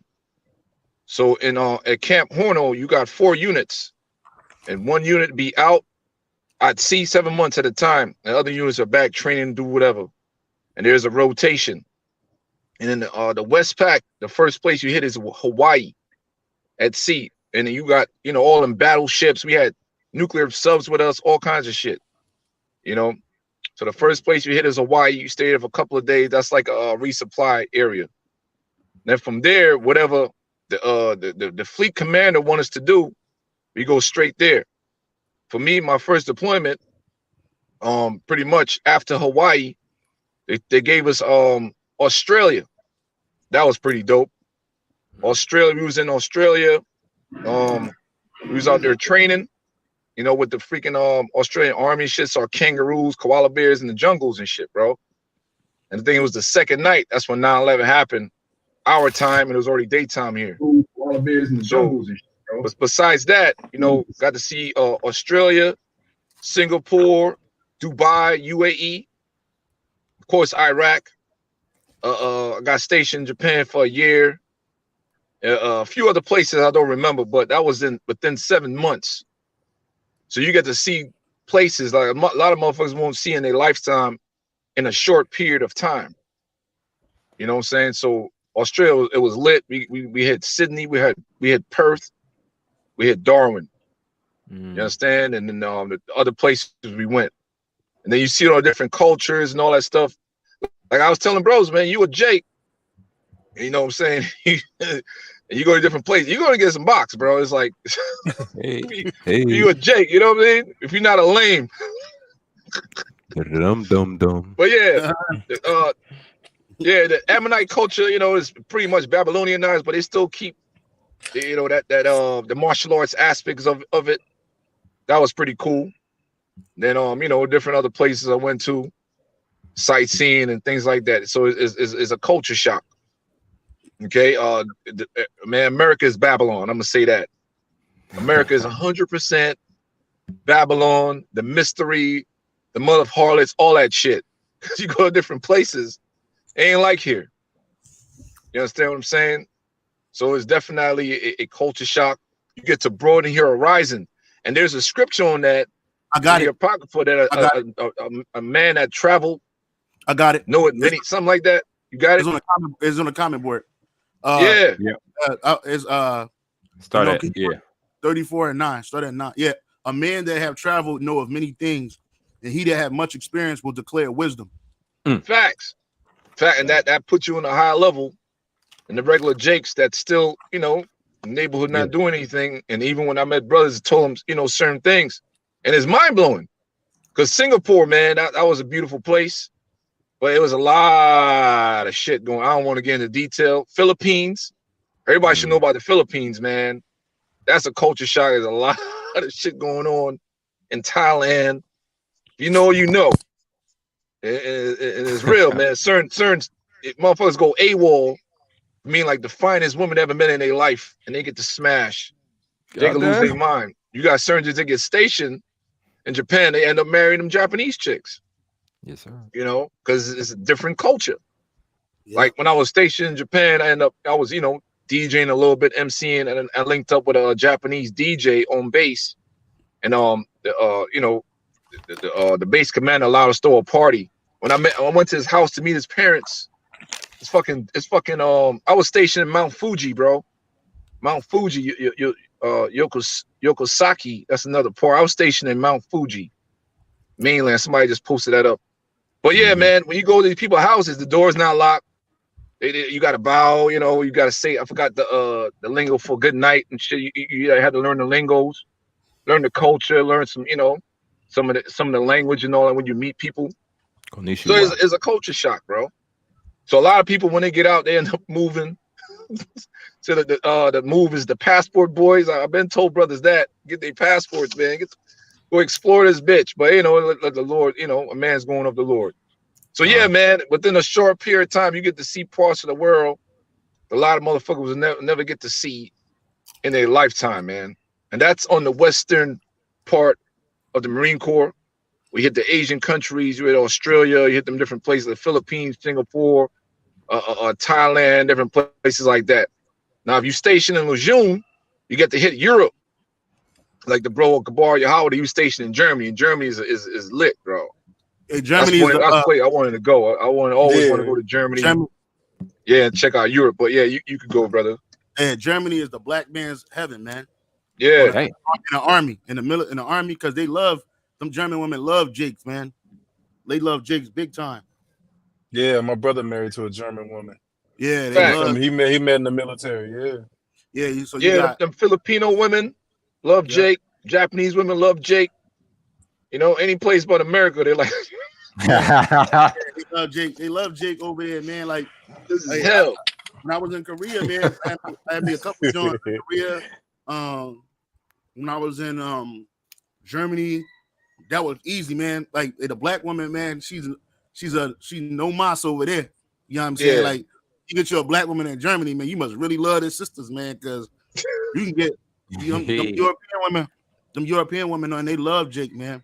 And you type in some of them type thick German women, man. Man, them women, you know what I'm saying? It's a whole different ballgame. And yeah, when you going back to the scripture where it says a man that have traveled know of many things, and he that have much experience will declare wisdom, right? Because you start learning how to travel amongst nations. You start learning how to be amongst other people outside of yourself. In America, they keep Jake in a box of poverty. They keep Jake in a box in mentality. Hey, even when I got out of the military, I started traveling I've traveled to South America. You know what I'm saying? And it was a different experience, man. It was a different experience, bro. And through the Spirit, you learn your value, man. Because you in a world where they hate you, you live in a world, you grew up in a world where you got to deal with racism on a 24/7. You never been into a place where it's homogenistic, meaning that all these people see is their own kind. If they see anybody foreigners, it's always on TV or doing business. It's never on a regular thing. In America, you can get the melting pot experience, but when you go into these other lands, you get the cultural experience, man. So it broadens your horizons. You understand the value of money. You understand the value of time. You understand the value of experience, man. Life, Word. right? Life. And Esau, he do it on purpose. He keep you locked in on purpose because he don't want you to broaden your horizon. He don't want you to do that. So he don't want you. Yeah, he don't want you to have an idea of freedom. Yeah, in these countries he named, the people are more free. People, I mean, you see a level of freedom. You see a level of freedom that you don't see here. You know, I seen people run out of gas. They was pushing their car to the gas station. There wasn't no police stopping them or harassing them or nothing. They was just, pushing him and his son. They pushing their car to the gas station. You know, living. Yeah. In Japan, the fucking cops ain't got no guns. Only the Yakuza got guns. What I tell you, the crime rate is extremely low. Yeah. You know, in Korea, it's the same thing, man. Korea, man. Hey, them cops, people in America be bitching about police brutality. Over there in Korea, man, they'll whoop your ass, man, and they don't give two shits about it, man. And there ain't nobody gonna stand up and be like, "Oh, police brutality." No, if you do something wrong and out of order, especially like some American shit. You go there, rape somebody, beat somebody ass, and you a soldier or something like that. Man, you're gonna be under the full brunt of that foreign place judicial system, man. And it ain't like America, man. It's nothing like America. Niggas in America could be complaining about prison and prison life and all this other shit, but get locked up in a foreign nation. That's all. Locked up abroad. That's way different. And we don't and that's again where that it says he that had verse 10, it says Ecclesiastes 34:10, he that have no experience knoweth little, but he that have traveled is full of prudence, man. And prudence is wisdom. You know what I'm saying? So hey, like it's a double-edged sword in the military. It might suck. We might tell you about the downside, but there's an upside of it too. Hey, we done been around the world a few times, man. Whether that's by deployments, whether that's by ourselves, whether that's by being stationed different places, bro. Yeah. Like I got to taste different foods. I got the shit that I ain't never had growing up. You know what I'm saying? Right. And so I got to learn. I learned different languages. I speak Portuguese. I speak Korean. You know what I'm saying? To some level. You know what I mean? Right. I can communicate with some people. I know how to in Korea, when you want to train, all that shit that you see in America, bitches popping ass and people asking for money and fighting on you don't see that shit in Korea. You don't see that shit in the UK. You don't even see that shit in Germany, bro. No, they don't see that shit. They have proper train etiquette, man. Something that people in America do not have. They have social etiquette. Something that people in America do not have. Damn. You know? Right. Even I'm sorry. I'll say even in Japan, in certain areas, you got to roll with a Japanese chick to get in. You have to be with a Japanese male or a female friend to get in. And those are the places you got to take your fucking shoes off and sit Indian style and drink some sake and eat some food. Yeah. You know? And like the brother said, even on the train, man, it ain't, bro, everybody's cordial. This is Babylon, man. The city of confusion. This shit is crazy. Even the vending machines in Japan, you could just go there and get some beer out of the vending machine. You waiting on the train. Yeah. So I was want to grab a beer. It's right there in the vending machine for you. You put your cents in and drink a beer. Come on, man. Yeah, the people, just etiquette, throwing trash on the ground. And some places, man, you ever been to a place that was completely clean? Like, bro, like they had you thinking America is the top place of the world to be, bro. And it's really not. It's really not, man. And it's like, even like going to Brazil, man, amongst Jake down there, you see the value in time. They don't value you all the shit that you got, spending money and flashing and all that other shit. That should get you killed down there, bro. But down there, they enjoy eating together. They enjoy family life.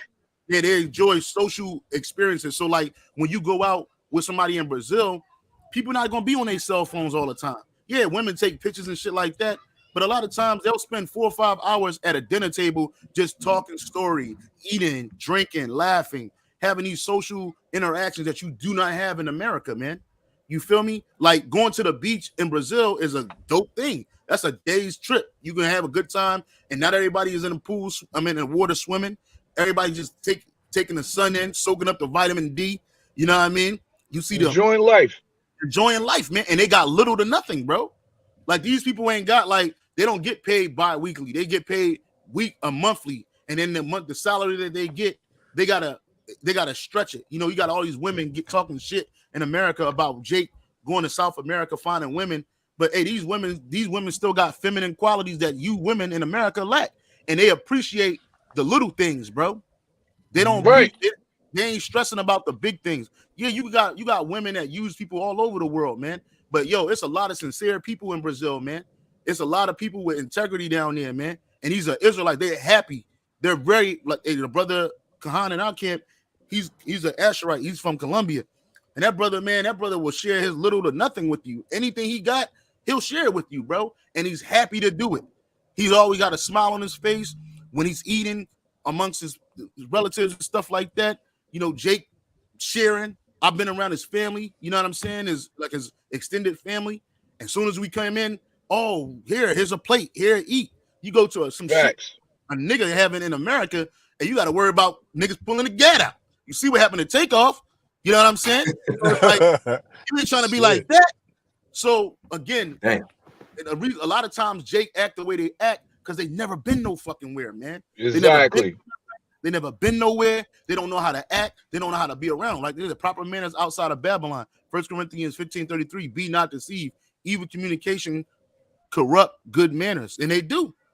They do, man. Down there, bro. Like, listen, in Brazil, because this is a recent place I've been to was Brazil. Down there, bro. Like it's nothing to find a fine ass woman, bro. Like, nothing. In America, you got going these fucking dating sites. I'm sorry, brother. I'm just betting with this punk ass shit. I hate this shit. Yeah. You can walk around and get you a fine, and that's cool. You can go. Okay, I can't wait for Lord annihilate this shit. And then real like, facts. You got to deal with baby mamas and shit. These dating apps. Well, I got terrible. 3 baby dads, and fuck that. Yeah. This is hell, bro. I'm sorry, brother. In Brazil. You ain't got to go on no dating apps if you're overseas. You're a Jake, man. I'm gonna tell you this. I did it. I'm gonna tell you for 10. No, I'm gonna tell you this for 3. Okay, when you go into a dating app in Brazil or South America, period, right? It's not like America where you gotta kick all this bullshit. No, you set a profile up, and if 9 times out of 10 a woman gonna see you and she gonna choose you. You know what I'm saying? So women gonna choose you. It's dope to go onto these sites, but like the elder said, you don't necessarily have to do that. You can literally be walking down a beach and meet a girl, and next thing you know, y'all friends. And she's cool, she talking to you. And in America, she might be considered like a 9 or a 10. But down there, she just average. She's whatever. She living in a favela or she living in an apartment complex. She's a working class woman. She could be a prostitute or whatever, but 9 times out of 10, she's a working class woman. And again, man, it's like, it's affordable, man. Life is affordable. You ain't spending all your money trying to eat. You know what I mean? It's still difficult if you trying to live there long term because you got to get used to their culture. It's a bureaucratic system. It's a developing nation. But the point of the matter is that the things that hold you back in America do not hold you back in these foreign countries. In Germany, if you can look like, if you got a fucking working body, bro, you gonna pull some women, bro. And what's gonna happen? Your confidence gonna grow. The scripture says the countenance of a woman doth cheereth up a man. A lot of men in America are fucking depressed because these ugly hoes, man. But you go down there, bitches too. Oh my God! Get out of here, man. In Brazil, the people work out daily, bro. They walk everywhere. Bro. They catch the bus. They walk everywhere. You know what I'm saying? They look good, so they fit. The food is a whole lot more natural. You know, they ain't shoving GMOs down their fucking throat. You know what I mean? Ain't no chemtrails all over the fucking place. No. Women take care of their bodies, bro. And they take care of you. Like these women talking shit about, oh, you passport Pookie going down there trying to find a servant or a slave. No, man, these women are happy to serve, bro. And they give you the box. They give you the box. They give you the box on demand, bro. They don't care. They're not gonna hold back. They clean up, they wash up after they wash you up, they clean the house up. Bro, I remember I was sitting in the living room. I came in from the beach. Old girl came visiting me and shit. Soon as she came in the door, what she started doing? Cleaning up. And it was an Airbnb. I ain't asked her to clean up. I ain't say, yo, do this for me. No, she cleaned up. My shoes was in the way. She took that out, put it in the closet. I went out to go do the tourist thing. I come back. My clothes is folded, clean, neat. I had money. I had a stack of money in my closet, in my bag. She ain't touched none of the shit, bro. You know what I'm saying? Had up there cooking up for me, listening to Meek Mills. You know what I mean? You know what I mean? Like, real talk. Like, and it ain't, and I ain't had the flex and flash. And guess what? When I came back, my confidence level was high because I know I can get the type of woman that I want. You deal with a fat bitch like Elder Oscar Gabar said. He was mentioning this one guy. He said you could tell a man's finances about a woman he dates. A lot of times you deal with the fat bitches because that's all you can get. You fucking depressed, broke, busted, and disgusted. You know what I'm saying? But you go down there in South America, Jack. Hey, baby. Hey, that's where it's at. Your money will stretch way longer down there. Hell yeah, man. That's all. But yeah, Babylon is a mind fuck, man. It's a mind fuck. Yeah. I think you muted yourself, brother. We can't hear you. Khan. Hey, Salaki. Yup. Another thing, y'all want to hear the last thing I had from my coworkers? Khan, yeah. I like that travel one right there. That was a good one. He says cleaning leads to efficiency, and he mentioned the barracks inspections. Oh yeah. Field day inspections in the Marine Corps. That was every Thursday.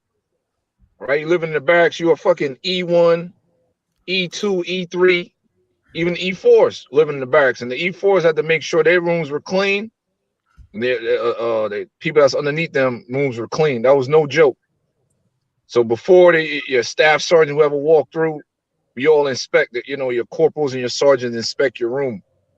So that was mandatory. You had to keep your shit clean. All right. If your shit was filthy, they'll take away your liberty.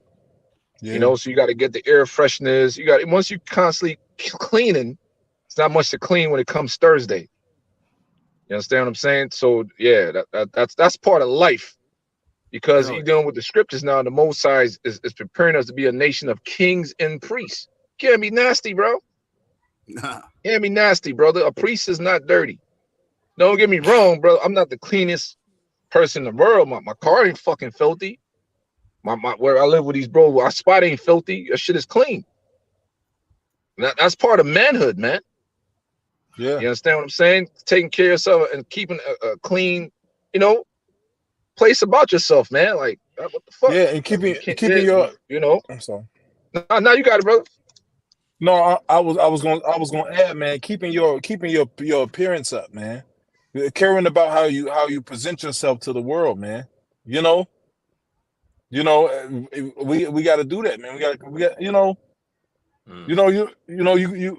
you come out, man. You got to take care of yourself. Well, hey, you know, even when the scriptures say when you're fasting, what are you supposed to do? You're supposed to wash your face.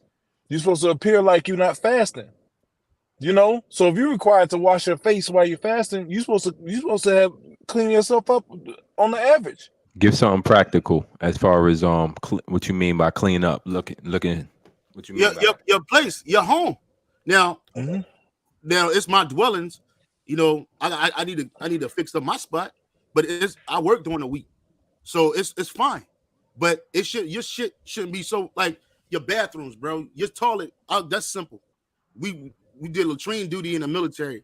Hey man, you shouldn't be having shit and piss, rags and tissue all over the goddamn bathroom, bro. It should be presentable so when somebody go up in there and use it, it's clean. Once you set the standard, it's easy to keep following it. Once you set a clean standard in your life, you can maintain it. But a lot of Jakes, even niggas in the world, like I follow this dude that he lives in the Philippines, is Jake, and he was saying that like a lot of dudes wanted to come over there and get women, but their practical hygiene was disgusting, man. Niggas smell like he just got off the football field. He ain't brush his teeth, but you want to be in somebody's face, bro. You can't do that, man. Yeah. You know what I'm saying? Like, just because you might be poor, bro. You might be financially poor, but that don't mean that you gotta look like that, man. Hey, you clean yourself up. Niggas in the hood, they live in the ghetto, but you go in their crib, it's nice and spotless and clean. And then cleanliness, it adds to your health, your personal health. You know what I'm saying? Like, you got shit all over the place and in and out, no order. Yeah, it's just not. It's not cool, brother. So that's a practical example. Con. Now, that was it on the questions. As far as what my coworker said, my own personal questions was how important was physical condition in the in the Marine Corps. It's different, you know, because you know the Army and Marine Corps and Navy, different branches for different things. That's paramount. Yes, paramount. You have to be in shape, but you had some fat bodies in there, whatever. It is what it is, but that is paramount. Yeah. All right. That's you work mandatory PT sessions Monday. Monday, Wednesday, Friday. You're doing that with your unit, company. What's PT? Whatever. Physical training. Got you. Right. You running, you're doing your push-ups, you're doing your crunches, whatever. Then they got the gyms accessible for you on base in your free time. You want to get buff, whatever. But the basic physicalities was a must. Mandatory Monday, Wednesday, Fridays. You understand what I'm saying? And then all depends what unit you were with. You're doing extra shit. You're going on hikes. Like myself, I was with that infantry unit and we did hikes, man. We did start off with a 10-mile hike. Then it went out to like 12, 15, 18, 24. And you had to pass that shit. Because you were not deployable if you didn't go through your training. So there's a buildup. You might leave boot camp running your 3 miles, 22 minutes, whatever. You get to the fleet, it's gonna go up because you're gonna get, get stronger. You understand what I'm saying? So that is paramount to be in shape. You don't want to be a cat label out of shape, and you had to do it. You had to perform. Yeah. You know what I'm saying? Nobody never fucking put no pen in for me with my physical training. I never cheated that shit, bro. You had to do it. Hey, Salakia, brother. Hey, I'm gonna have to go. Brothers. But Lord willing, if we do this again, please let me know, brother. I want to get back on, man. Hey, how about come? Yabashapatbanyahawadah7571. Yabashapatbanyahawadah7571. Shalom. Go ahead. Yeah, man. Yeah, that was it. Yeah, you had to be in shape, man, because you was preparing for being called into action, So just like just like we are now, it's preparation. Right now we may not have a physical workout requirement, in which brothers should get into, do something, but right now, it's a spiritual workout, and you got to have that discipline. You got to have that same level of discipline as you would as a physical workout, So to me, a lot of that transferred over. You know what I'm saying? It's a part of discipline, man. Like me, it's hard for me to work out as much as I used to when I was young because injuries, shit. But I still do what I can. I still go on my 5-mile hikes, every now and again. I still do my little workouts. Hell yeah, that's a part of life. But hey, just join the jiu-jitsu gym, so just certain things that to keep you disciplined, man. The things that you do discipline as far as physically disciplined help with things that are mentally disciplined. Right. They forward things that are mentally disciplined. So if you can physically commit to anything, whether it be work, you go to work every day, right? You know what I'm saying? Or every other day, or however your schedule is, then that helps you to do other things on schedule too. Now, bro. How important was fighting skills? Oh shit. Yeah, they taught us all martial arts. Because after 9/11, the commandant of the Marine Corps said every Marine had to been a green belt. I forgot what rank he said, but after 9/11, they had a fighting system called lineal. It's called line. Like the last blow is a killing move. So they kind of reconstructed it to be more, I would say more, I don't know, less aggressive. I don't know, but you had to train in the martial arts, which they showed. It's like Krav Maga, and they had jiu-jitsu at all.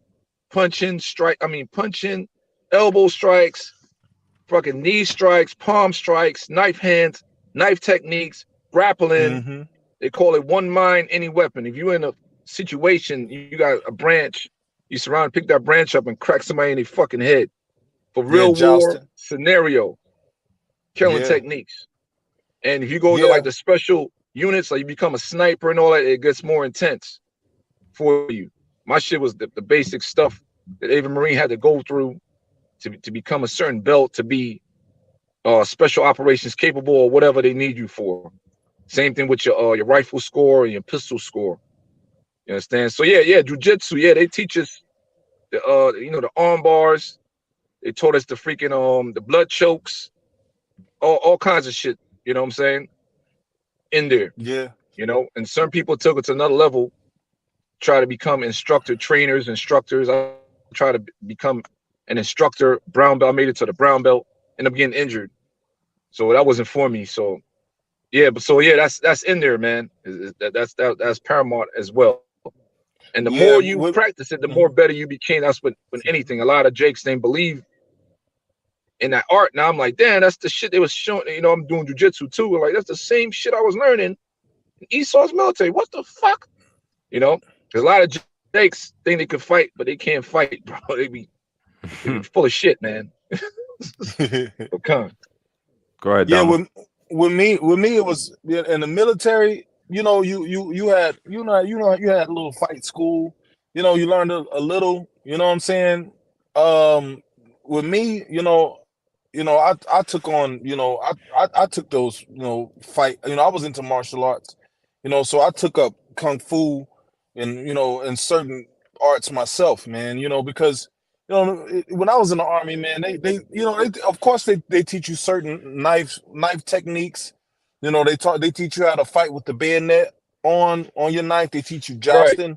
They teach you certain joint locks and flips. But it was to me it was mediocre. Yeah, yep. It was mediocre. I wanted to be more elite. So I took it upon myself to take martial arts. But him, the brother being in the Marines, they may have had a different, and then now even in the army is different programs. Now even in the army they got different programs, but the people are weaker. They had the programs that they should have had back then. Yeah. Right. Yeah. That's somebody posted that earlier. How they're struggling to recruit people because the American people, they out of shape, bunch of faggots, man. Yeah. Like I said earlier, Jake getting all upset. Some real shit. Yeah. You understand? It's bad, man. That's why Babylon will lose, man. It's gonna lose horribly. Yeah. Horribly, Yeah, man. Because our generation, growing up in Brooklyn, Jake was in the park doing pull-ups. We was outside. You talking about you outside? We was outside, man, riding bikes in the park, football. Yeah, man, playing basketball, doing pull-ups, and you know what I'm saying? Everybody think they tell you they working out and shit. So it was like my generation was a little bit, and Jake, before me, but now shit. Right. Goddamn, bro. Everybody on a goddamn Xbox, PlayStation. Technology, man. Yeah, you don't even see kids outside. Yeah, anything they hard because they're on Call of Duty. So you out there for real, and your buddy get his head blown off. Drop his shit. Motherfuckers. Yeah. Fucking hate this place, man. Society is weak, man. These people are fucking weak, man. That goes back to what I was talking about earlier. People crying, "Oh, my coffee got cold." It's not, the heat is not on in here high enough. The air conditioners, everybody is spoiled. That's what the scripture says, "Is Jacob a homeborn slave? Why is he spoiled?" Everybody, even us. Yeah, I'm sorry, we got spoiled ourselves. But the Lord gave us this edge with the military and this truth. We got a different edge about ourselves. I ain't gonna sit up here like I'm living in a fucking mud hut. We got running water and shit. You know what I'm saying? But we saying everybody else outside. It's bad. The testosterone of males is fucking down as fuck. Everybody depressed. It's bad, man. It's fucked up, man. It's crazy. Brother said grandma will tell you, get out till dinner ready. Yeah, that's back in the day for sure. Right. Summertime growing up, you couldn't wait till the sun go down. Yeah, man. My dad was looking for me on the block. You see my nephew out and about, man. Yeah, he gone, bro.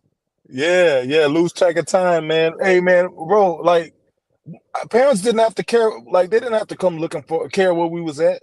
I mean, we was gone. Like I grew up in my young years. I grew up in a small country town in Missouri.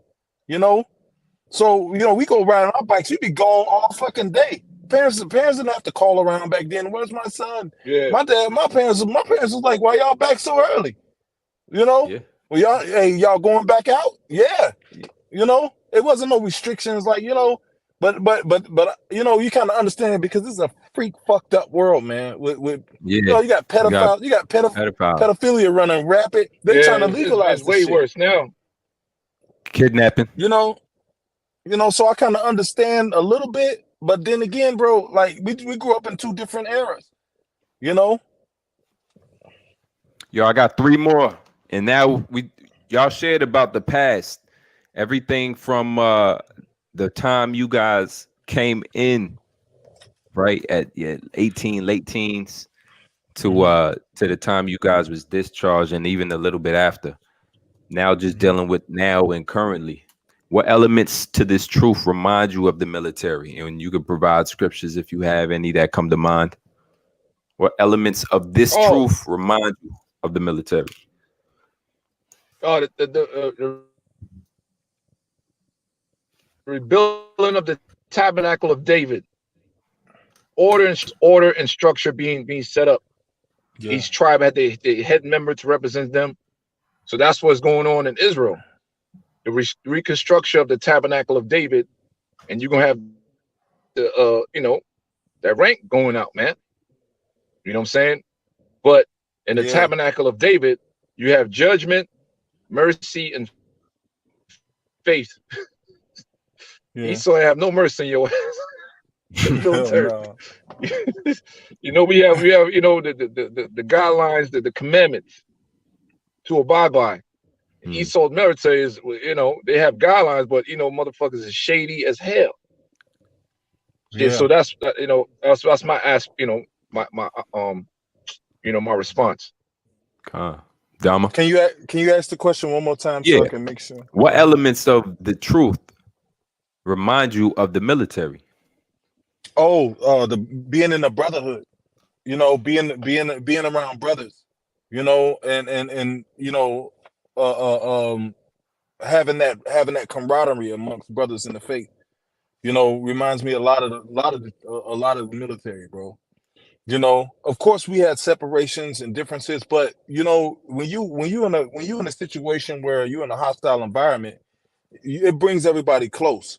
And with us, it was a separation. It was just Jake that got close. And it was all Israelites. It was the so-called blacks, Latinos, Native Americans. They all came together when they were put in that stressful situation of being in combat. That group came together. The so-called white people, they came together. And it was certain white people that was kind of like confusing the faces. They was on both. Not confusing the faces, but speckled birds, whatever. So what? They would be able to mingle on both sides, but they would come and give us a scoop, So it was like I didn't understand that dynamic when I was in the world. I didn't understand why is this white boy being cool with us? We don't like white people no more. But everybody accepted him. But you wondered, is this motherfucker? Yeah. But he would bring us a scoop, such and such and this and that, But when I got the truth and I found out about speckled birds and and men of that look like Edomites being Israelites, I was like, oh, dude, was it Jake? So what reminds me most of the military is the brotherhood, man, camaraderie. Brothers looking out for each other. When you over there in a combat situation and your brother ain't got no food, hey, you'll give him your last, man. And it's the same thing in the truth. Hey, you see a man in the military, you saw a man getting weak, you saw a man getting scared, you'll curse his ass out, man. What the fuck, man? Or you'll talk to him depending on the situation, you'll be like, no, brother, you gotta snap out of that. It's the same thing in the truth. So yeah, man, that's the one thing that I'm, and it's even better in the truth because you in the military, you will be friends with a guy, he'll have an agenda, he'll have an agenda. He'll want to he'll want to get information from you to go run up to the higher ups and then get your rank taken and get his rank put up. Because everybody was trying to get over each other. So you had them coon Jakes in there that would in the truth, you don't have that aspect. So it's even better. Hey, real quick, I'm gonna bring this out, brother. Put on the comment board, Hebrews 13:1.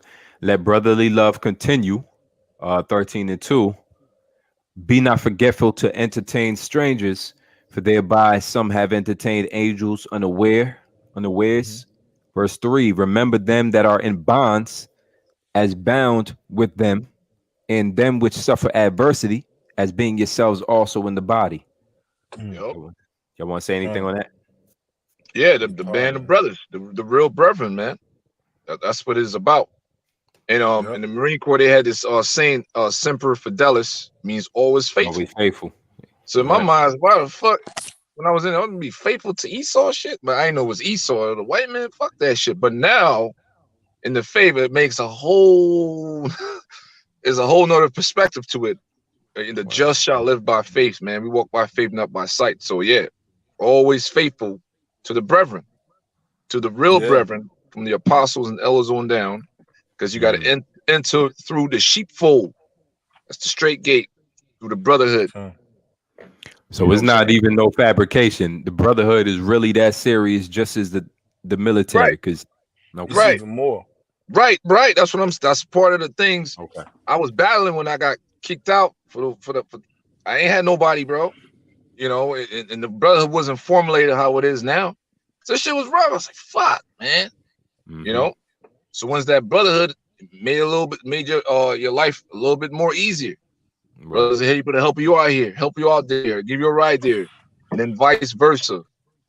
Vice in the military, you got your roommate, somebody down the hall that you cool with, in another barracks. You run into another. Hey, bro, let me get a ride, and bro, you ain't got that out here unless you around family members or brothers or ex-military friends.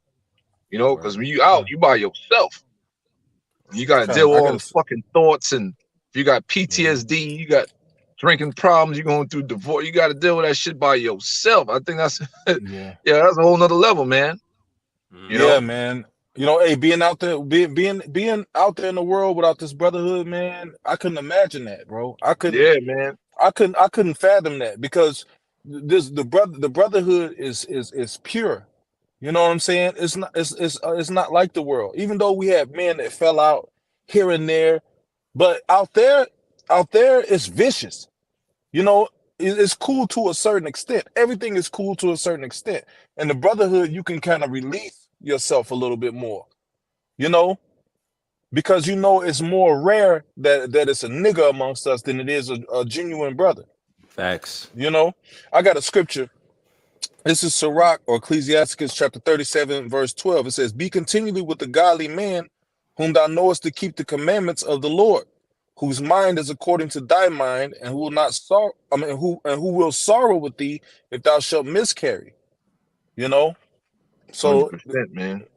You know, even in the military, that was to a certain extent. Like when you was going through it, man. You know, can't trust everybody. My woman broke up with me while I was in the fucking war. You know, I couldn't get weak over that shit. I would have died over there. You know, I had men that's, hey man, fuck that bitch, man. You know, hey man, you got us. We family now. You know, and it's the same thing in the brotherhood, man. You know. Yeah, man. Hey, second question. What elements of the military, if any, could be adapted into the truth to make it more efficient? What y'all think, if any? Honor. That's one. Because they had one, the Marine Corps had these sayings: honor, courage, commitment. That's the same thing applies to this truth. Honor, courage, and commitment. That was a slogan they had. Tell me about honor. Honor, shit. Many ways you look at honor. You know, the Most High speak on honoring thy father and thy mother. Boom. That's one aspect. You're supposed to honor the apostles and elders. You're supposed to honor all men and love the brotherhood. That's what it says in the scriptures. Yeah. All right. You don't give them no fucking rank or you whatever long. No, you're supposed to honor all men. Every brother you meet, you show respect until otherwise. All right. Courage. Joshua said it. Be of good courage. All right. The brother Joshua said it. With this truth, you got to be of good courage in your everyday walk. Go out there, teach his word. You got to study. You got to believe. And there's a commitment. Look at the apostles and elders. It's the commitment, the sacrifice they did. Same thing with us brothers in this faith now, man. So those are 3 words I could say that coming out the Marine Corps, I was like, holy shit, it's the same thing apply here, but a whole nother level. Honor, courage, and commitment, man. Because it takes, you gotta be courageous, man, to go out here in this fucking world. And look what's going on with the whole Kanye West thing, man. You know what I'm saying? Tell people now everything you've been taught is a freaking lie. And that's hundreds of years of deception. And little old you and a few brothers was. And look how the world has changed now, huh? Look how the world has changed, man. From the information in the internet.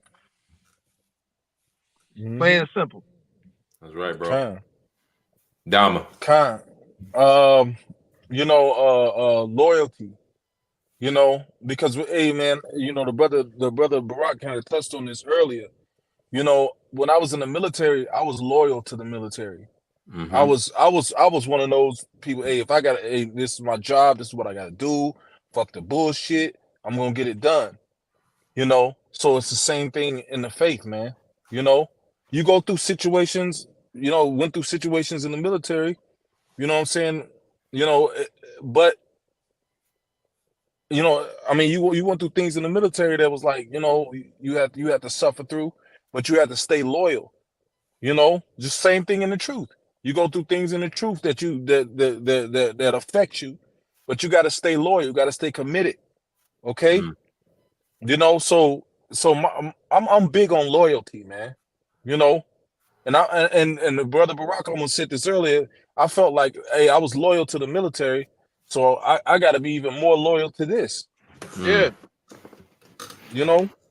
Or if you're loyal to your job, or if you're loyal to your, to some woman that fucked you over, you know what I'm saying? You got to be even more loyal to this.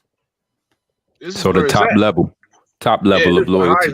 The highest level is what we're dealing with the Holy Scriptures, man. Because brothers mentioned earlier, because in the military, you got the UCMJ, all that crazy stuff. They own manual, they own laws. You know what I'm saying? And all we have is this. Right. The gateway to eternal life. Yep. And another thing I learned in the military was endurance. Endurance, man. Like when I was, when they smoking, they call it smoking you. When they smoking you, like when they putting you in muscle failure, you know what I'm saying? You learn endurance. Especially you got some bitch yelling over you. Somebody, if we're gonna stay out here all night if you don't finish. Tell them get your ass off the ground. You know what I'm saying? But you learn endurance. You learn to really take a lot of shit. Oh you know what I'm saying? And not let it display outwardly. You learn to just soak shit in. And it's the same thing in the truth. Shit is just hitting you and you just taking it. And scriptures say he that departed from iniquity or hold on, let me get it because I don't want to butcher it. Man, 100%. Endure all hardness, land backing over the beloved brother. Endure all hardness as a good soldier. And we have examples of that for the apostles and elders. And you got, the Lord will put you around some fucking some niggas in this thing. You like, God damn, this motherfucker, man. You got to endure that. Like, I wish I had to endure Judas and shit. So, yeah, military, because I had a roommate I couldn't stand. I hate this nigga, man. Oh my God, bro. Motherfuckers you gotta work with, you gotta live with, you hate these motherfucker. Man. This nigga I was a roommate with, this nigga cut the inside of a Bible out. He had his family cut the inside of a Bible out and stuff it with candy. Man. So you remember we couldn't eat candy or nothing. But I got the scripture right here. This is Isaiah 59:15. It said, yeah, truth faileth, and he that parted from evil maketh himself a prey. And the Lord's, because we departing from evil, we not rendering railing for railing or evil for evil. We just taking shit. We just taking shit, and we it's easy to go and bust a motherfucker's head wide open. That's not hard. Any nigga could do that if he got one good arm. One arm nigga could do that. But not everybody can take everything. And this with the military, a lot of the military taught me about endurance.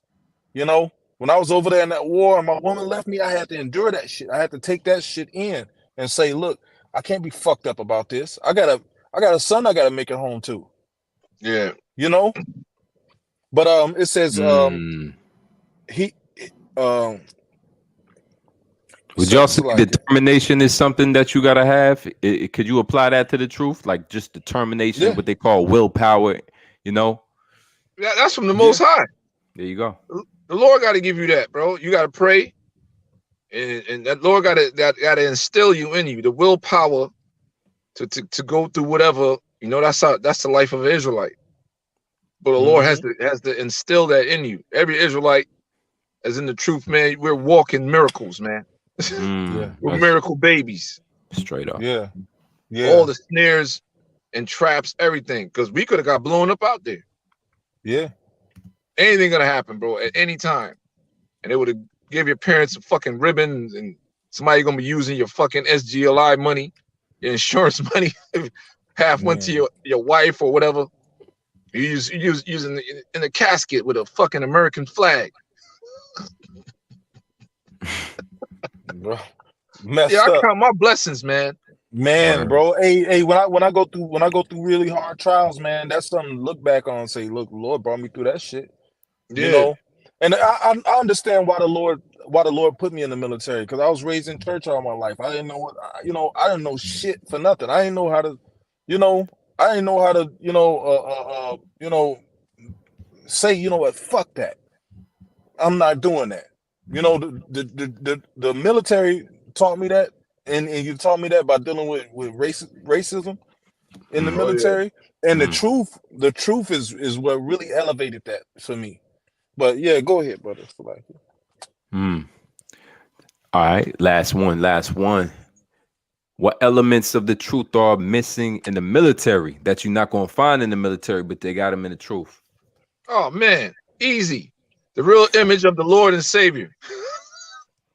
They want you to go to church. They got different factions of when you're in boot camp. Sunday let you go to church. That was my escape, because I'm getting the fuck out of here. So I claimed Protestant. So I went there one time. I was like, what the fuck? The next thing you know, I was like, man, I'm gonna go again, because at one point I was getting fucked with a lot. You know, fiery, feisty, brother. Went to the Catholic, the same shit. I was like, yeah. So, in a joking, serious matter, the truth, the Most High and His Son, the true images, man. You come to the truth. You come to the truth. You find all that out, and what's the true worship, the true understanding of the Bible, because they have chaplains and shit. Oh man, there's another aspect wanted to share with y'all. When I was getting kicked out, had to go talk to a fucking Marine Corps chaplain, and I'm going over the Greek and stuff with him. He's like, "How did you know this?" True story, man. Blew his mind. Like, what the fuck? Yeah. Right. And I was just watching videos, studying.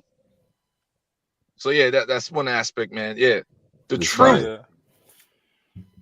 The truth. Yeah.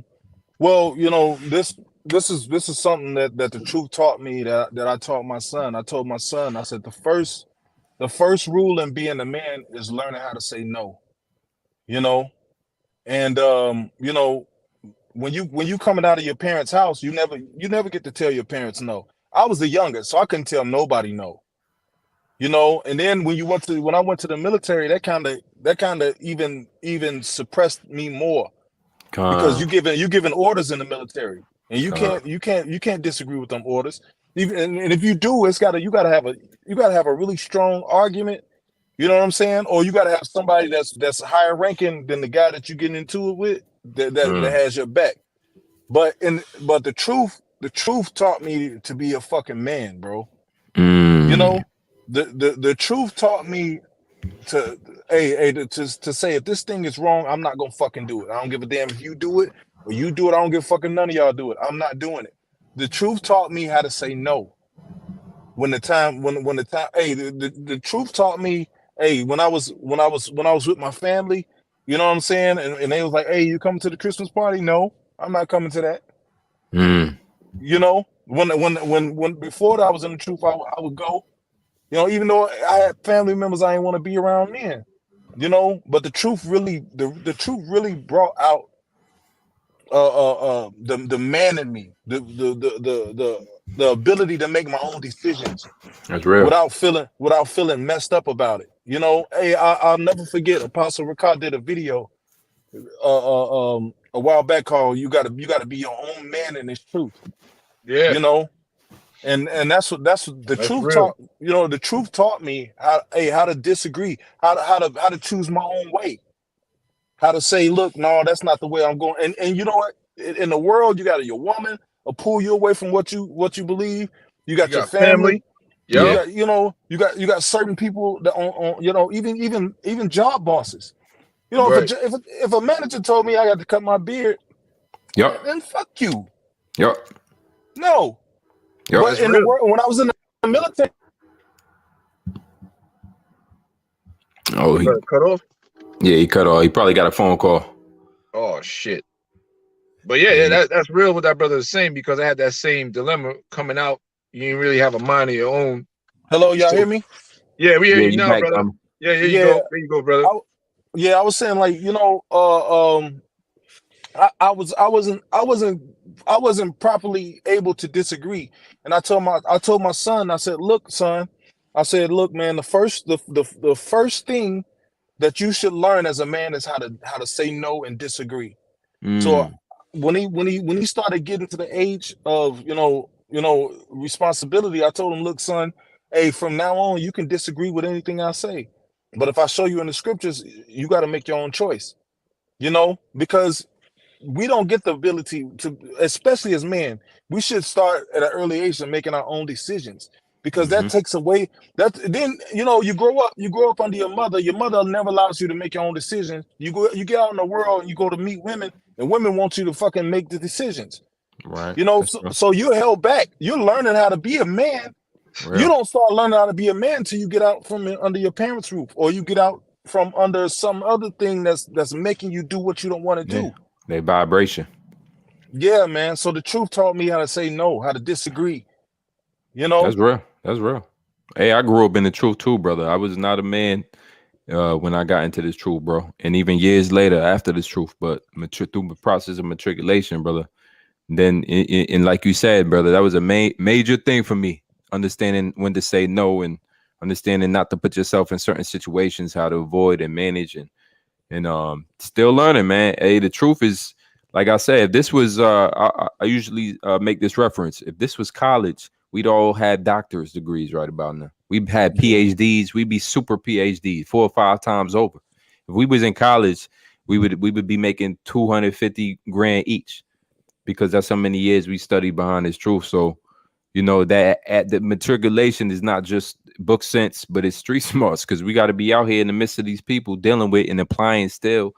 And yeah, man, as a brother's mentioned, man, there's some aspects of this truth that I can just hearing y'all stories, I can attest to. Oh yeah, they war might be a certain type of caliber of hell that none of us experience as civilians, but as far as being in the truth and dealing with the mental, you went into a lot of mental apparitions and them spirits messing with you. Oh yeah, brothers had plenty of experiences in that, and that's a fight all within itself. That's a certain type of hell, man. It's not for everybody, but the Lord basically sustains, and that's why we always give praises to the Father and the Son, man, for that. Go ahead, Yeah, pretty much call out Yahawadah7571. And like some big bad dude, I'm nothing without the Lord. I wouldn't have been here, man. And we could look at the military. Every brothers have their own thing they could add, not only from the military to now, man. Woo! The water Yahawadah, man. I say that all the time.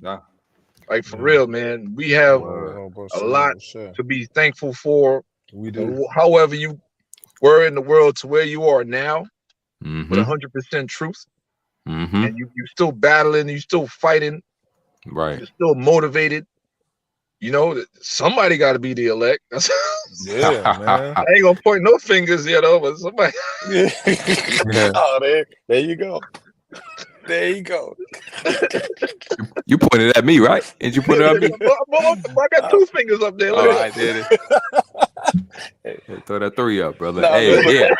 Abaratazah, man. Abaratazah, man. Because we definitely looking for a reward in the crown, man. And the things we spoke about tonight was basically from the way the brothers got led into that that choice all the way up until the Lord carried these men through war, man.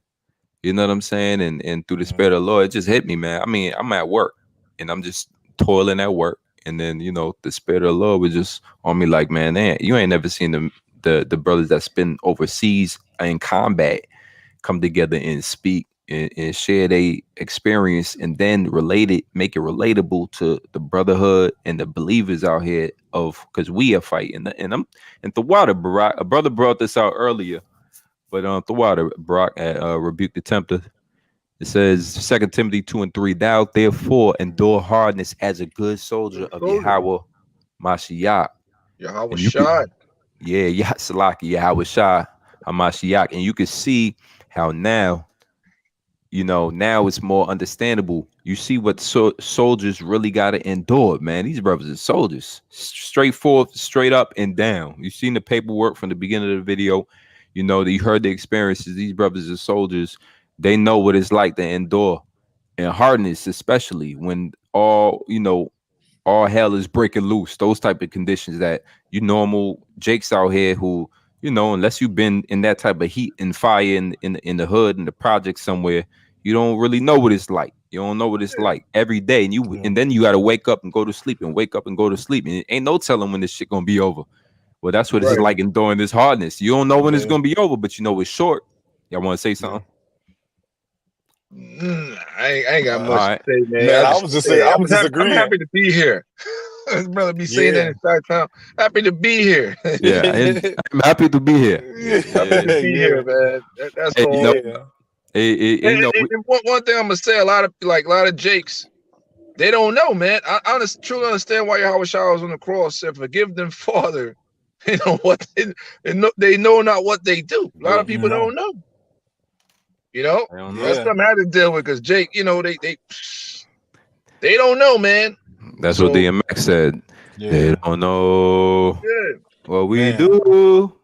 But these it's all good now. It's all good now. But you know that shit kind of sparked me for the fuckeries deal with certain individuals I was here, man. But it's all good now, man. Yeah. You know? Hey, brother, soldier, Slaki, soldier in the Greek stritos, metaphor, a champion of the cause of Mashiach, a champion of the cause of Yahweh Shai. Hero, man. Hey, brothers don't know these war demons, man. These fucking, you know, bloodthirsty demons. You know, hey, that's a different element of a battle. You know what I'm saying? Especially in the truth. You know, when somebody pisses me off, that demon always comes to the forefront. Kill his ass. Kill him.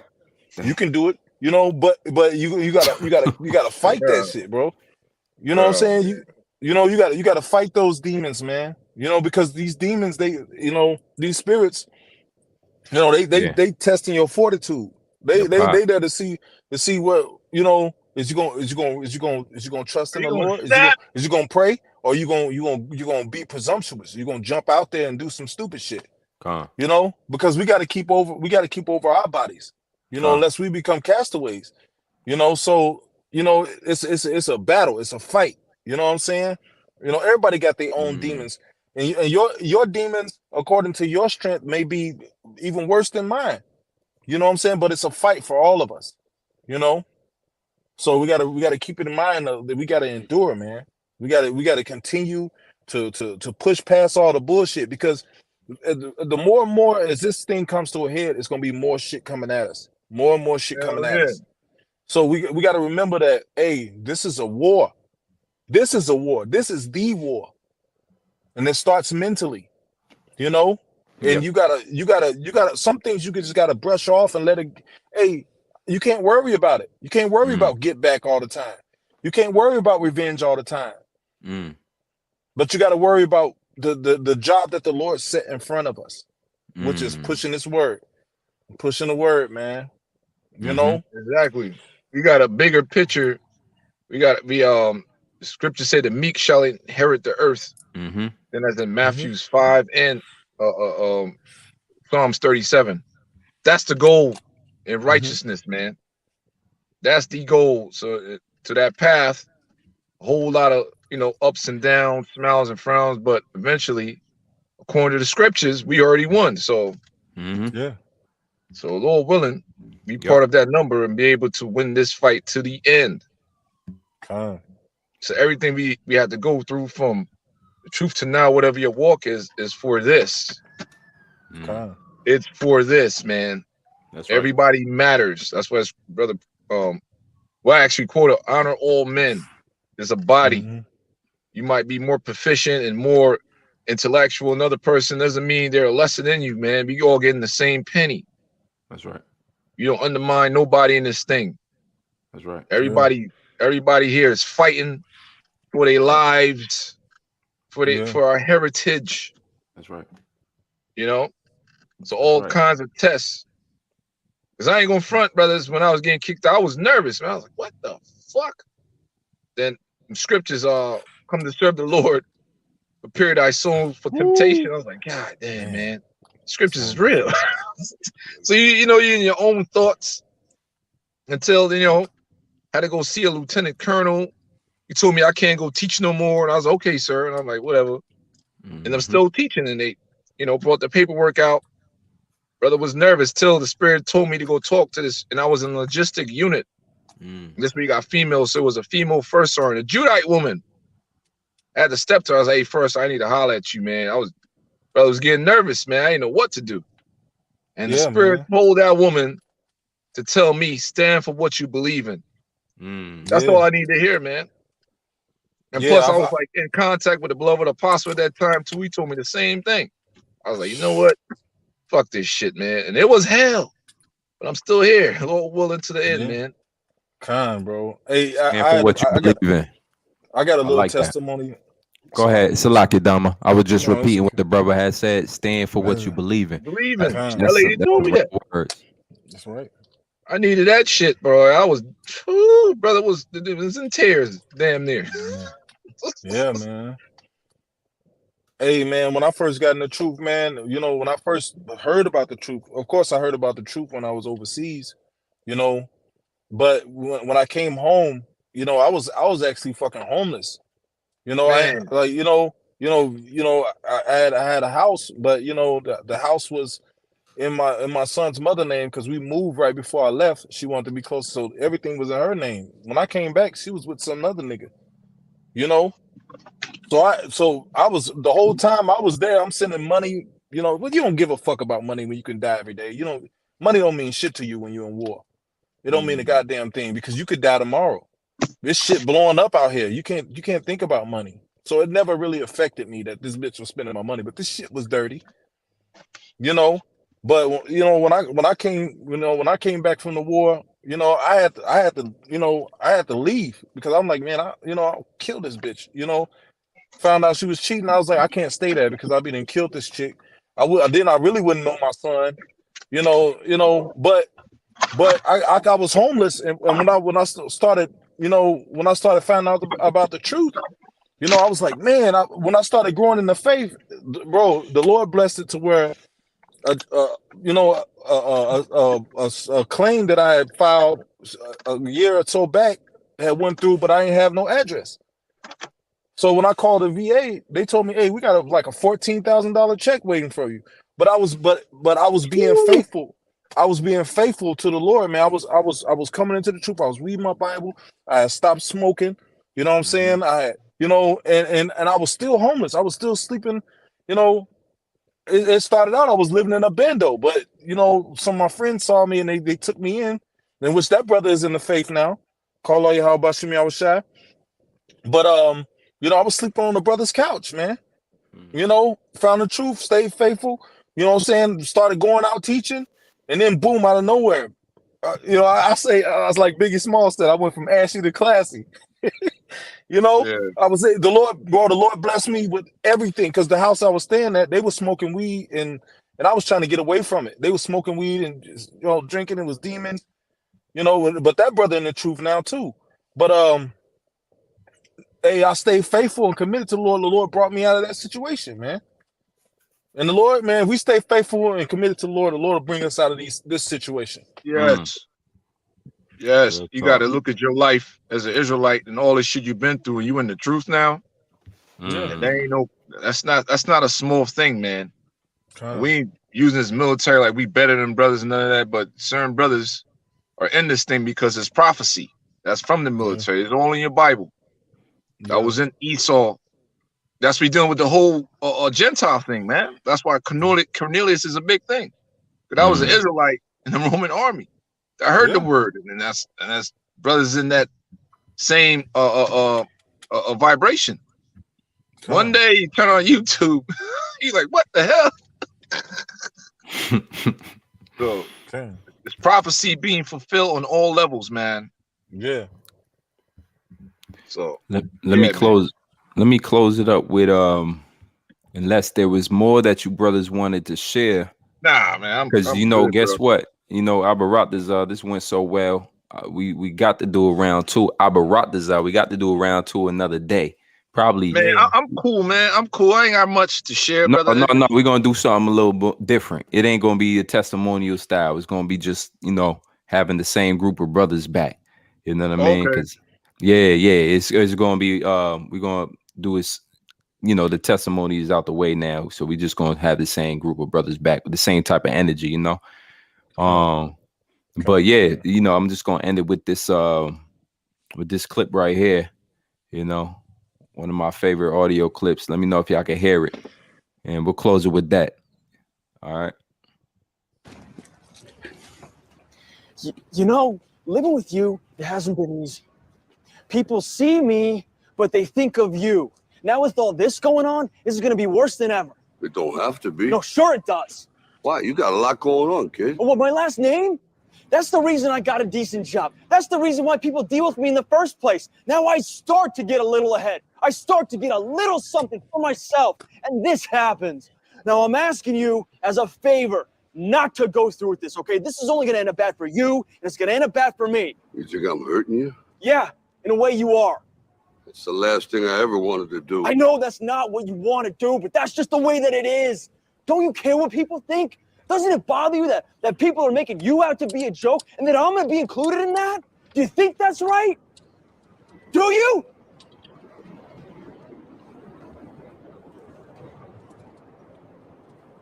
You ain't gonna believe this, but you used to fit right here. I'd hold you up and say to your mother, this kid's gonna be the best kid in the world. This kid's gonna be somebody better than anybody ever knew. And you grew up good and wonderful. It was great just watching you every day. It was like a privilege. Then the time come for you to be your own man and take on the world, and you did. But somewhere along the line, you changed. You stopped being you. You let people stick a finger in your face and tell you you're no good. And when things got hard, you started looking for something to blame, like a big shadow. Let me tell you something you already know. The world ain't all sunshine and rainbows. It's a very mean and nasty place, and I don't care how tough you are, it will beat you to your knees and keep you there permanently if you let it. You, me, or nobody is gonna hit as hard as life. But it ain't about how hard you hit. It's about how hard you can get hit and keep moving forward. How much you can take and keep moving forward. That's how winning is done. Now, if you know what you're worth, now go out and get what you're worth. But you gotta be willing to take the hits and not pointing fingers saying you ain't where you wanna be because of him or her or anybody. Cowards do that, and that ain't you. You're better than that.